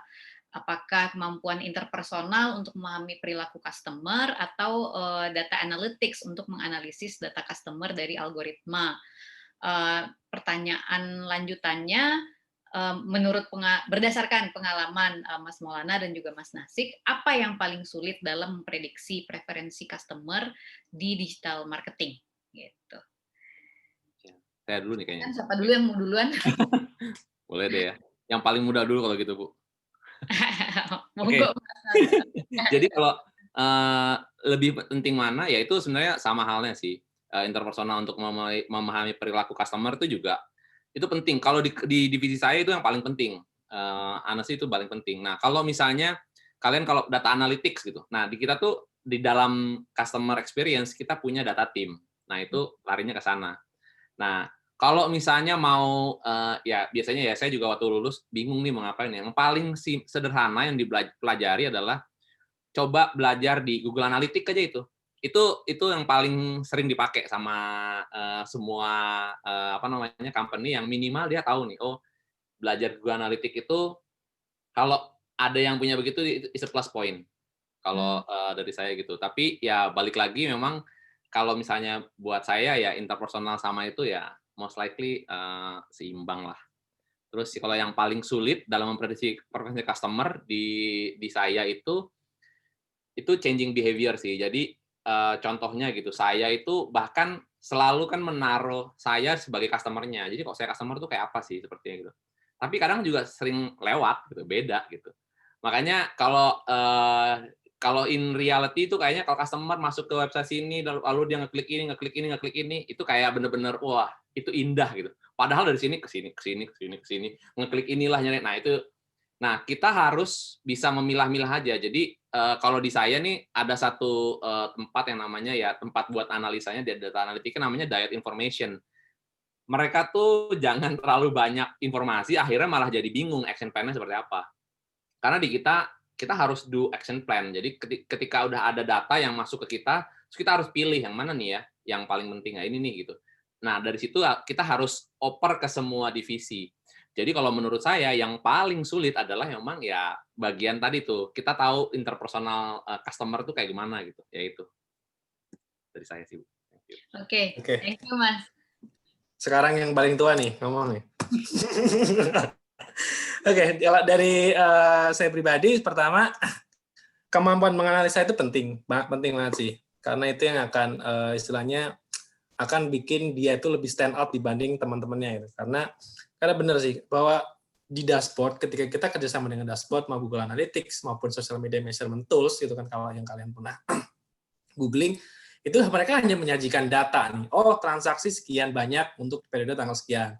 Terus ternyata yang paling diklik promonya sekian, hanya menyampaikan data-data aja gitu. Nah, dari data itu, kemampuan dari sisi menganalisanya itu yang paling penting. Oh, ternyata dengan benefit yang digedein tulisannya di promonya itu ternyata kliknya lebih tinggi gitu. Maka ketika dia seorang analisis yang bagus, maka kedepannya dia akan menggathering semua kreatif design dan sebagainya. Guys, kita punya data seperti ini, baiknya untuk next-nya kalau ngomongin promo langsung driven by number saja, benefitnya ditonjolin, makanya gambarnya diperkecil dan seterusnya. Jadi kemampuan seperti itu sih. Karena kalau ketika nggak ada sense of analytic-nya tadi, ketika data itu disampaikan, atau ketika udah download dari GA ataupun ngelihat Google Analytics ataupun social media performance tools, maka ya akan bingung sendiri. Oh, oke, berarti what's next akan saya lakukan gitu kan. Jadi kemampuan analisa itu penting. Jadi kalau ngomongin analisa di dashboard tools tadi itu basically mencakup jumlah gitu kan, dari jumlah audiens ataupun dari sisi insight-nya gitu. Jadi kalau jumlah tuh berapa jumlah kliknya atau berapa jumlah yang download, terus berapa jumlah order ataupun active user-nya, terus dari sisi waktu tuh kapan best time-nya, itu biasanya kelihatan juga. Terus apa sih yang dari pengalaman paling sulit untuk prediksi preferensi customer digital marketing? Sebenarnya yang paling sulit itu adalah bahwa cuman kita nih orang yang satu-satunya di dunia ini, kita nggak punya kembaran, memang kita nggak punya kembaran. Tapi kalau ngomongin bisnis itu pasti ada kompetitornya. Nah, di mana kompetitor ini ketika bilang A, ya namanya kompetitor pasti akan mengkompet dengan A plus 1. Nanti kita bikin A plus 2, A plus 3, dan seterusnya. Jadi lebih ke bagaimana menarik audiens ini untuk biar bisa tetap frekuensi untuk gunain produk kita gitu kan, ataupun untuk penetrasi ke produk kita. Seperti itu sih, itu yang paling challenging. Oke, kemampuan analitik itu jadi kunci ya kalau kata anak-anak zaman sekarang gitu, salah satunya. Iya. Kemampuan analitik ya juga perlu, tapi kemampuan interpersonal, memahami perilaku orang juga kemudian jadi penting untuk dapat membaca atau memprediksi. Walaupun sebenarnya manusia seperti yang tadi dikatakan Mas Maulana itu sangat-sangat unpredictable ya perilakunya gitu. Ini ada pertanyaan lagi dari mungkin saya akan langsung saja bacakan dari Kenzo Tandia, ini khusus untuk Pak Maulana, untuk Mas Maulana. Bagaimana cara menarik customer sesuai dengan target yang kita butuhkan dan cara mempertahankan, mungkin tadi retain customer yang sudah ada ya, bagaimana cara meningkatkan engagement mereka. Lalu dari Jason Irman, mungkin pertanyaannya lebih ke kalau diringkas ya, lebih penting mana originalitas dari produk kita atau mungkin originalitas strategi digital marketingnya atau mengikuti tren yang ada gitu. Lebih penting yang mana nih, originalitas atau tren gitu. Ini untuk Mas Maulana dan juga Mas Nasih. Mungkin untuk pertanyaan pertama ke Mas Maulana dulu, mungkin langsung sekalian dijawab pertanyaan kedua ya Mas ya. Oke, boleh. Nah, kalau bagaimana cara menarik customer yang sesuai dengan target, itu balik lagi kalau nanti kalian akan belajar, sebenarnya ada bisnis ininya lah, ada bisnis attention-nya juga. Jadi kita tuh harus tahu mana yang good for the business juga gitu kalau di kita ya. Jadi kita, makanya saya bilang nggak bisa makes everybody happy gitu. Jadi kita harus pilih. Nah, nanti tuh di tools itu kita bisa tahu nih, misalnya kita akan mengarahkan customer yang tipe ini. Nah, lalu action plan-nya untuk tipe-tipe customer seperti ini adalah, nah kita akan lempar nih ke digital marketing sebenarnya, ada timnya kita kan di marketingnya. Ini ada customer seperti ini, journey-nya kayak begini, experience-nya seperti ini. Biasanya kita kasih option-option. Seperti apa nih harus retention-nya, apakah kasih voucher kah, ataukah kasih reminder kah, atau segala macam. Nanti mereka akan bikin tuh programnya. Nah, nanti digital marketing akan nge-blast tuh. Jadi bagian dari kita adalah kita yang memilih-milih customer mana yang mau kita angkat agar sebenarnya good for the business gitu. Nah, ada tools-nya kalau itu. Jadi kita ntar ketahuan kok, oh ini mana sih yang paling besar gitu. Jadi kita bisa ketahuan. Let's say contoh nih kalau di kita ada namanya abandoned cart gitu ya. Jadi orang yang udah masukin ke cart tapi dia nggak tahu transaksi lah gitu kurang lebih ya gitu ya. Itu banyak banget gitu. orang tuh ya cuman nyimpen doang gitu. Apalagi kalau kita ada flash sale atau apa, dia masukin aja gitu.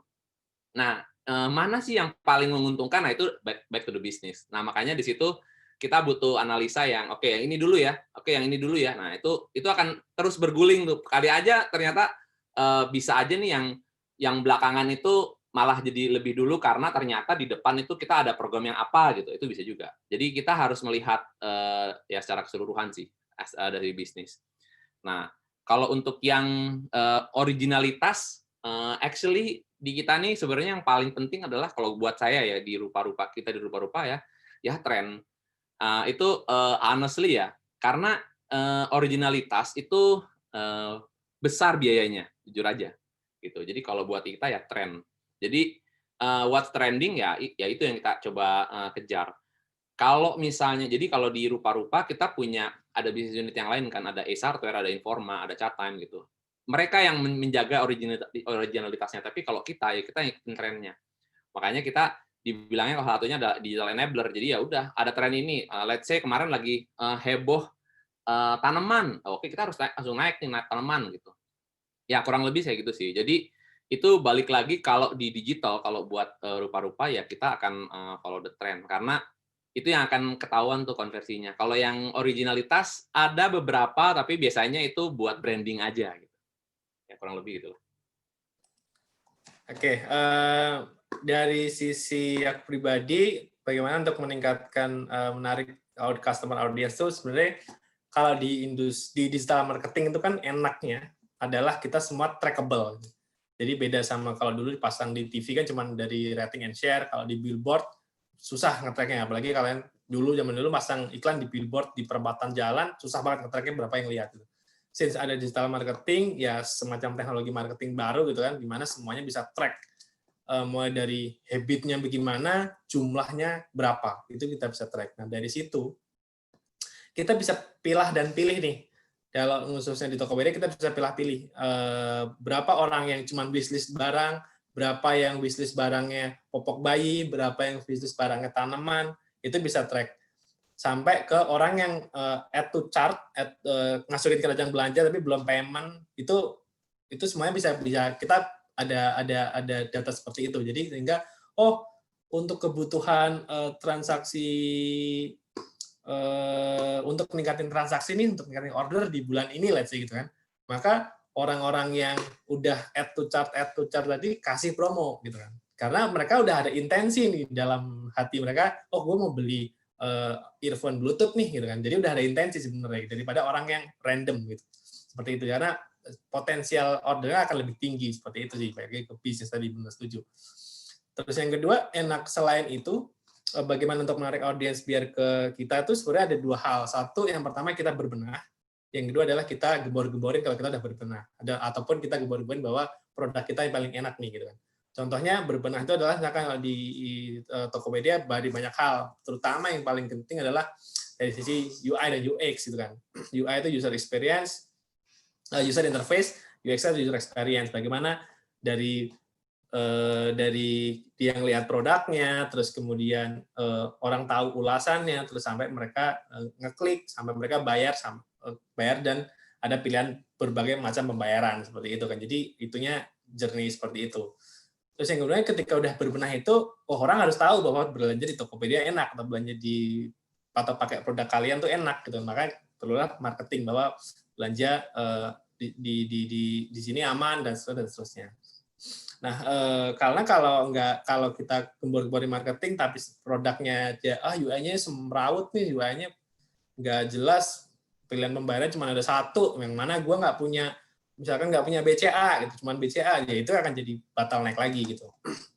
Maka ada 2 poin. Terus yang selanjutnya adalah apakah originalitas ataupun tren, setuju bahwa kalau untuk marketing itu lebih baiknya kita follow the trend. Karena marketing itu basically adalah di mana ada orang berkumpul, disitulah kita jual asuransi, makanya itu kan. Kalau dulu jual asuransi jual MLM gitu kan. Nah jadi seperti itu. Jadi sama kayak hal di marketing pun seperti itu. Orang ngumpul nih di TikTok nih, active usernya tinggi di Indonesia, maka masuklah TikTok. Di Instagram nih, masuklah Instagram. Seperti itu sih. Follow the trend yang paling gampang dan paling instan. Baik. Seperti itu. Makasih Mas Nasik. Mungkin tadi melanjutkan juga dari apa yang sudah dijelaskan sama Mas Maulana dan juga Mas Nasik. Ya. Ini ada pertanyaan dari Maria Mega. Tadi kan disebutkan oleh Mas Nasik dan juga Mas Maulana bahwa kemampuan analisis ini penting di dalam di dalam melihat menjadi seorang digital marketer yang baik maupun menjadi seorang officer di di customer experience gitu ya. Nah, apakah harus punya latar belakang pendidikan tertentu untuk dapat bekerja di bidang tersebut, atau harus ada sertifikasi nih? Kalau ada sertifikasi yang harus mereka ambil, kira-kira sertifikasinya sertifikasi apa? Tadi Mas Nasik menyebutin ada UI UX dan saya pernah ngelihat ada orang yang ngambil sertifikasi, bukan sertifikasi barangkali ya, semacam les UI UX, tapi latar belakang pendidikannya itu bukan sistem informasi atau bukan ilmu komputer, tapi HI gitu. Saya pernah lihat gitu ya. Jadi apakah harus ada harus ada sertifikasi tertentu yang mereka ambil untuk dapat masuk ke industri ke bidang pekerjaan tersebut atau gimana? Ini mau yang tua dulu apa yang muda dulu nih, Bu? Yang muda dulu dong, Oh, silahkan. yang muda dulu ya? Iya. Kalau saya bilang, kalau misalnya sertifikasi emang ya it's a bonus gitu, it's a bonus. Jadi kalau misalnya kalian pernah ikutan sertifikasi Google Analytics workshop gitu, it's a bonus. Kayak tadi UI UX, it's a bonus. Tapi memang balik lagi ya, kalau di rupa-rupa ya kita akan bikin tes tersendiri sih. Jadi kalian akan kita tes.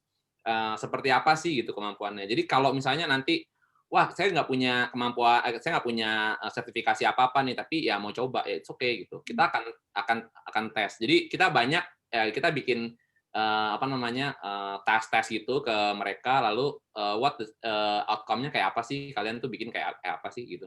Nah di situ kita bisa tahu beneran sebenarnya, walaupun misalnya ya kita udah belajar Google Analytics, tapi emang karena kita nggak menggunakannya setiap hari, kadang juga suka lolos gitu, nggak punya nih sertifikat Google Analytics, tapi ketika dikasih tes, wah ini buat apa ya, ini nggak tahu ya ini, nah gitu-gitu. Jadi kalau di kita memang is a plus point gitu. Jadi ya kalau misalnya enggak, ya paling kita akan kasih tes. Kalau misalnya mau ditanya apa aja, ya mungkin ya minimal itulah Google Analytics. Kalau misalnya kayak UI UX itu juga lumayan penting. Jadi kayak kemarin Bu Dian bilang anak HI ngambil UI UX. Nah, UI UX itu sebenarnya kalau user interface dia banyak bermain dengan desain. Jadi gimana caranya kita menampilkan, memvisualisasikan. Nah, tapi si UX ini sebenarnya itu lebih ngomongin gimana sih experience customer itu kayak gitu. Jadi dia tuh yang akan bikin, ya istilahnya kalau di kita ya wireframe-nya gitu. Jadi ketika klik ini masuk kemana,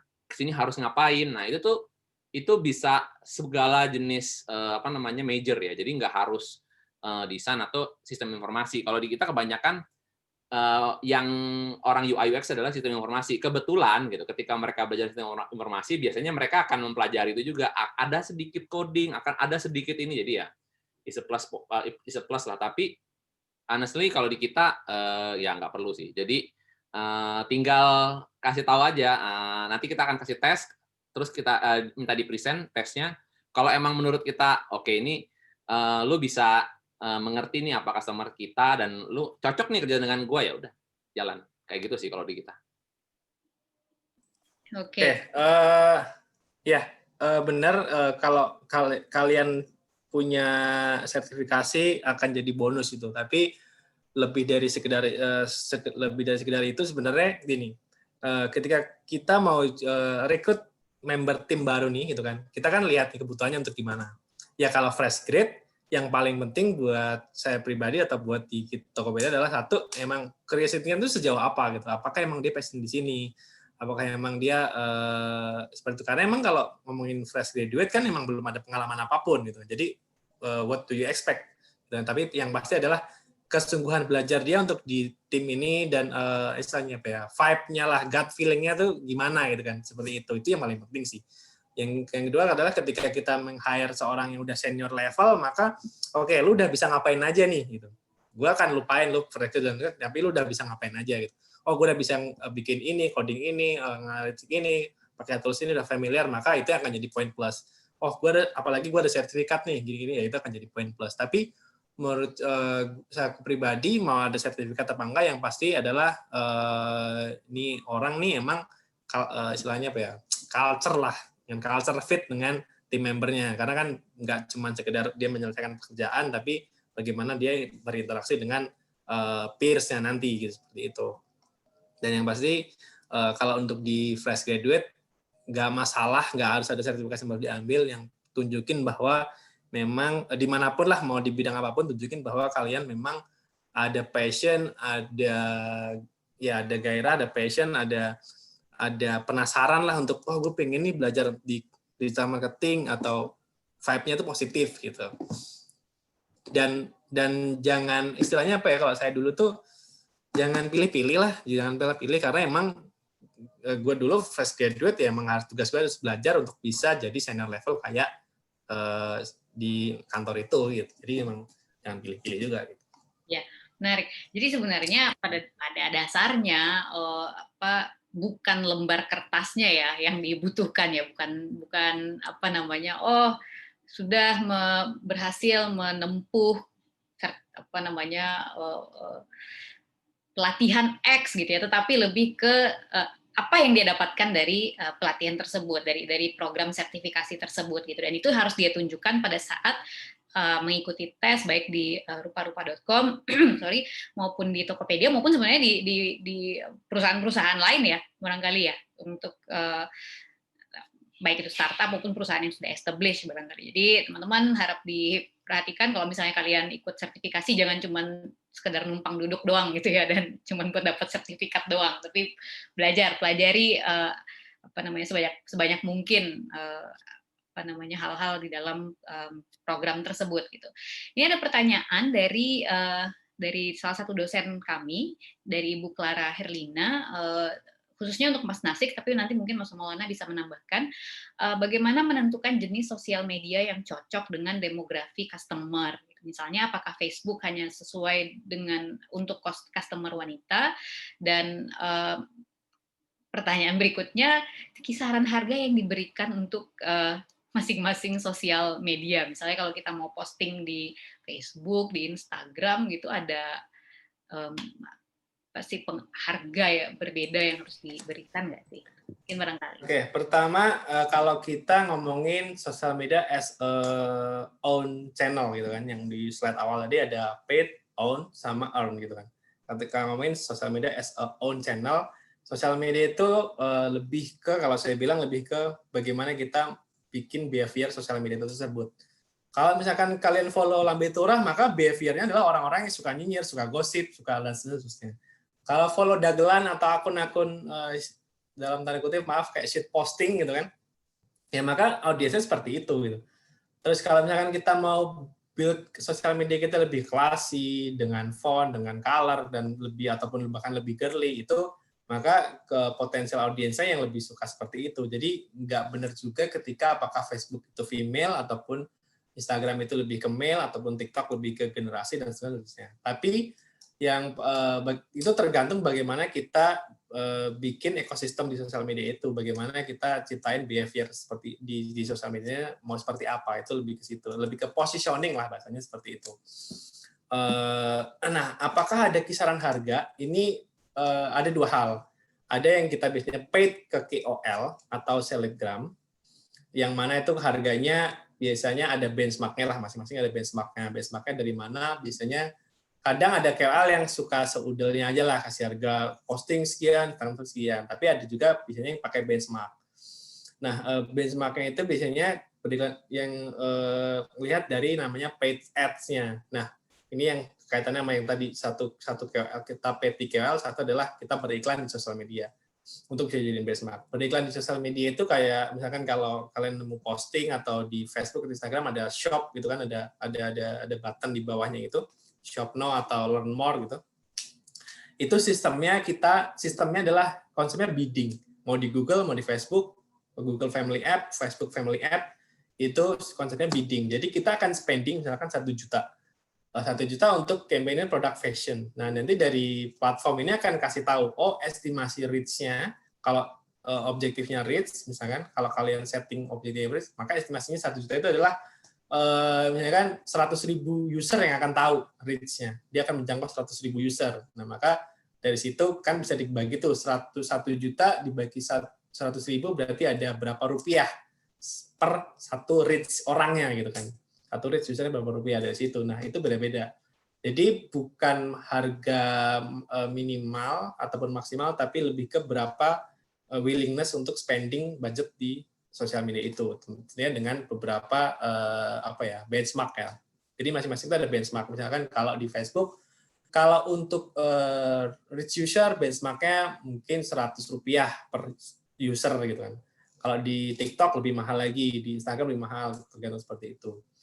Nah, kalau di Facebook Family gitu kan, Facebook Family App tuh misalkan ada Facebook dan Instagram dan WhatsApp juga Facebook Family App, itu ada benchmarknya, misalkan untuk banyak hal sih. Kalau untuk app install, untuk orang harus install aplikasi, untuk transaksi itu beda-beda banget.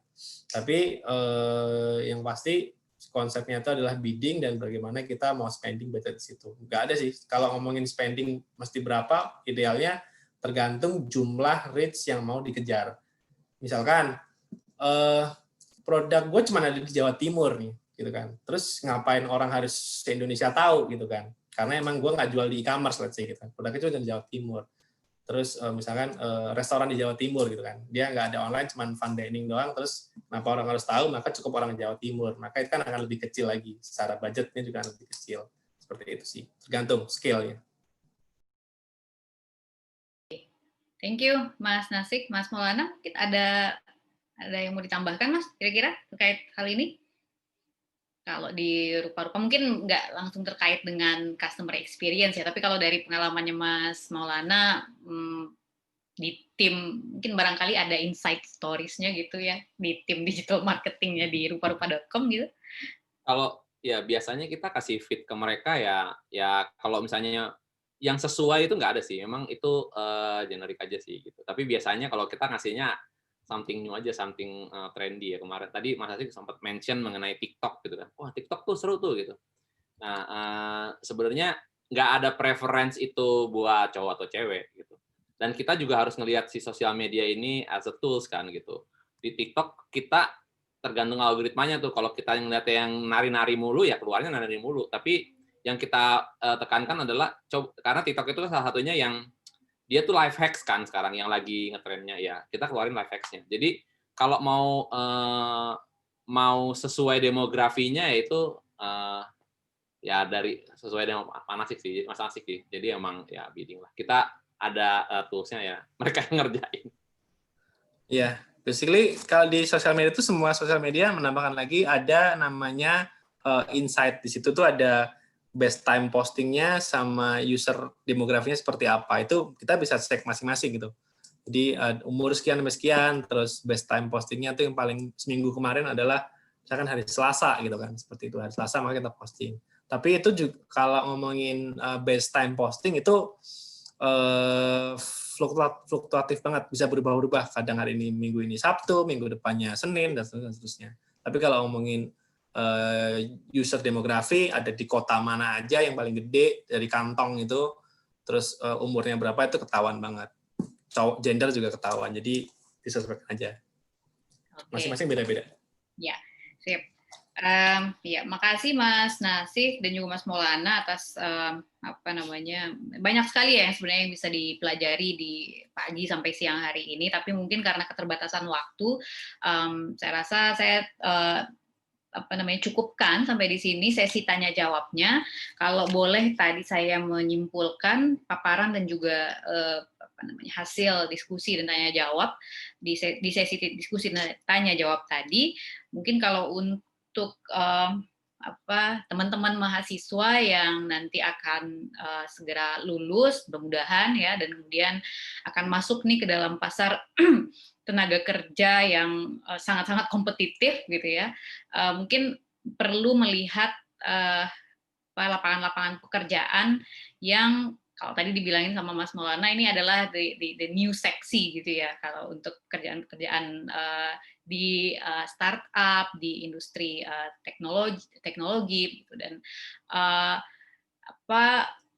pekerjaan-pekerjaan ini sebenarnya nggak membatasi latar belakang pendidikan dari calon pelamarnya, gitu ya. Siapapun yang ingin melamar di pekerjaan tersebut, asalkan tadi yang disebutkan oleh Mas Maulana ada curiosity, lalu kemudian passion juga terhadap pekerjaan tersebut, dan juga keinginan belajar yang tinggi, dan juga kemampuan analitik gitu ya. Dan sebenarnya kalau kemampuan analitik teman-teman mahasiswa kalau di BINUS sih itu yang kami coba untuk bangun gitu ya.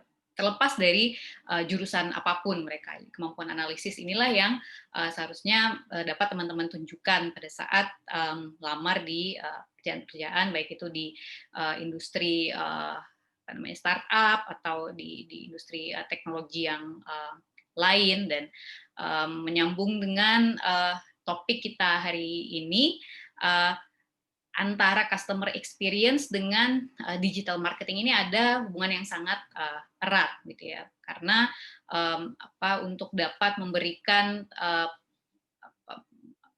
strategi marketing yang baik, maka salah satu hal yang perlu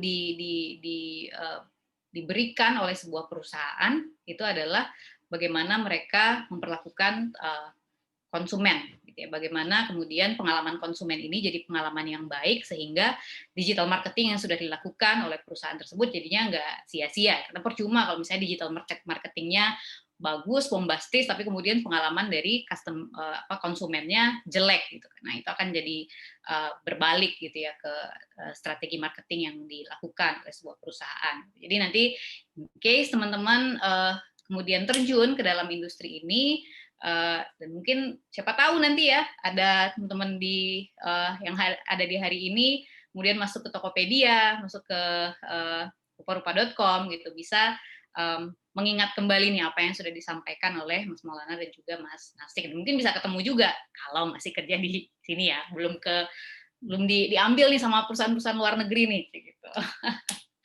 Ya, oke, baik. Mungkin saya rasa sekian untuk diskusi kita di pagi hari ini. Terima kasih buat Mas Maulana, terima kasih buat Mas Nasik atas waktunya dan juga atas diskusinya yang fruitful sekali di pagi hari ini. Sebelum kita mengakhiri pertemuan atau seminar atau sharing session ini ada sedikit token of appreciation yang ingin disampaikan dari Fakultas Humaniora Universitas Bina Nusantara kepada Mas Maulana dan Mas Nasik. Mungkin ini ya simbolik saja ya, ada sertifikat yang ingin kami berikan. Oke. Baik. Pertama untuk Mas Nasik, terima kasih Mas atas waktunya ya, dan juga untuk Mas Maulana ya. Terima kasih sekali sudah mengganggu pagi harinya. Ya. Baik, terima kasih juga buat teman-teman mahasiswa yang sudah bergabung dan terlibat di dalam diskusi yang sangat aktif sekali pagi hari ini, dan mudah-mudahan apa yang disampaikan Mas Maulana dan Mas Nasik bisa teman-teman implementasikan nanti di kegiatan internship-nya maupun di lapangan pekerjaan nantinya. Baik, mungkin saya kembalikan ke Bu Kisti, ke Mbak Kisti ya, untuk kegiatan selanjutnya. Terima kasih, selamat pagi. Assalamualaikum warahmatullahi wabarakatuh.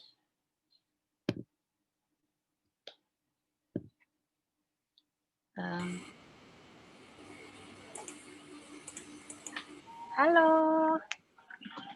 Bu Dian, terima kasih banyak. Iya, ini kita sekarang akan isi link evaluasi. Saya akan show link evaluasinya di layar kalian. Silahkan diisi ya. Apakah sudah terlihat, Ibu? Ya, sudah. Silakan, teman-teman mahasiswa ya. Silakan teman-teman mengisi link ini. Link ini hanya akan dibuka 10 menit untuk absensi kalian semua.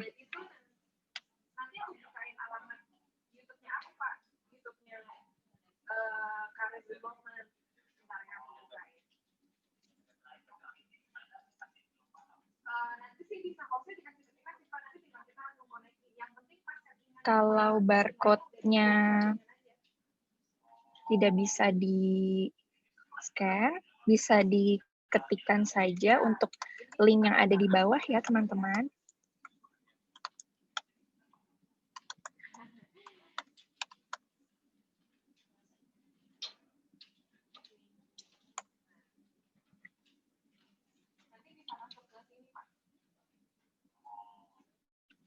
Kemudian Pak Nasik, Pak Maulana, nanti habis ini kita foto dulu bareng-bareng dengan mahasiswa ya. Bersama mahasiswa bisa Bu foto bareng. Kita foto bareng, jadi minta mahasiswa on-in kameranya. Boleh ya Pak ya? Masih seumuran ya Pak Maulana ya? Iya nih, seumuran nih. Seumuran kita.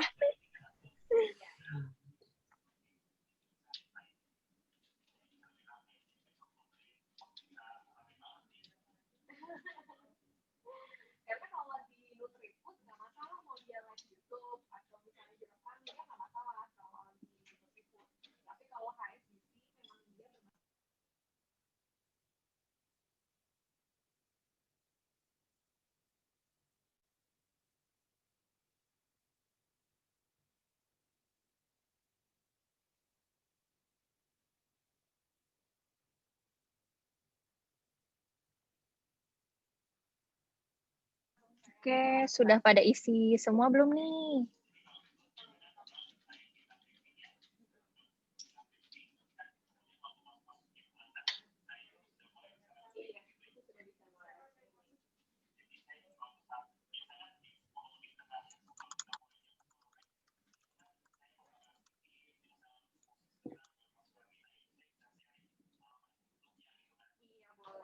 Oke, saya stop share ya teman-teman. Sekarang kita foto bareng dulu, tolong dibuka untuk webcamnya ya. Oke, udah pada aktif nih kameranya Bapak.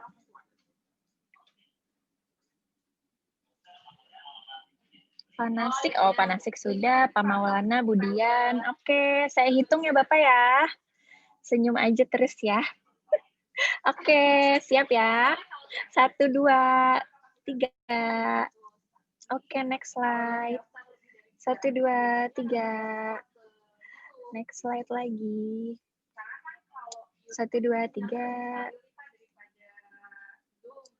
1, 2, 3. Oke, dari saya sudah, boleh dikembalikan kepada Budian, Bapak Maulana, Pak Nasik, terima kasih banyak ya untuk sharingnya pagi ini. Baik, terima kasih sekali lagi Mbak Kisti ya, Mbak dan juga rekan-rekan dosen yang sudah berkenan hadir di pagi hari ini, dan tak lupa juga tadi mengulang kembali terima kasih ke Mas Maulana dan juga Mas Nasik. Mudah-mudahan apa yang disampaikan pagi hari ini dapat bermanfaat untuk kita semua. Baik, sekian mungkin dari saya tutup kegiatan kita di pagi hari ini. Terima kasih, dan mungkin teman-teman yang mau leave dan ada kegiatan yang lain, makan siang, Mas Maulana juga, Mas Nasik, silakan ya Mas. Terima kasih banyak semuanya. Yuk semuanya. Terima kasih banyak. Terima kasih semuanya, sampai jumpa. Terima kasih. Assalamualaikum warahmatullahi wabarakatuh. Maulana, Pak Nasik.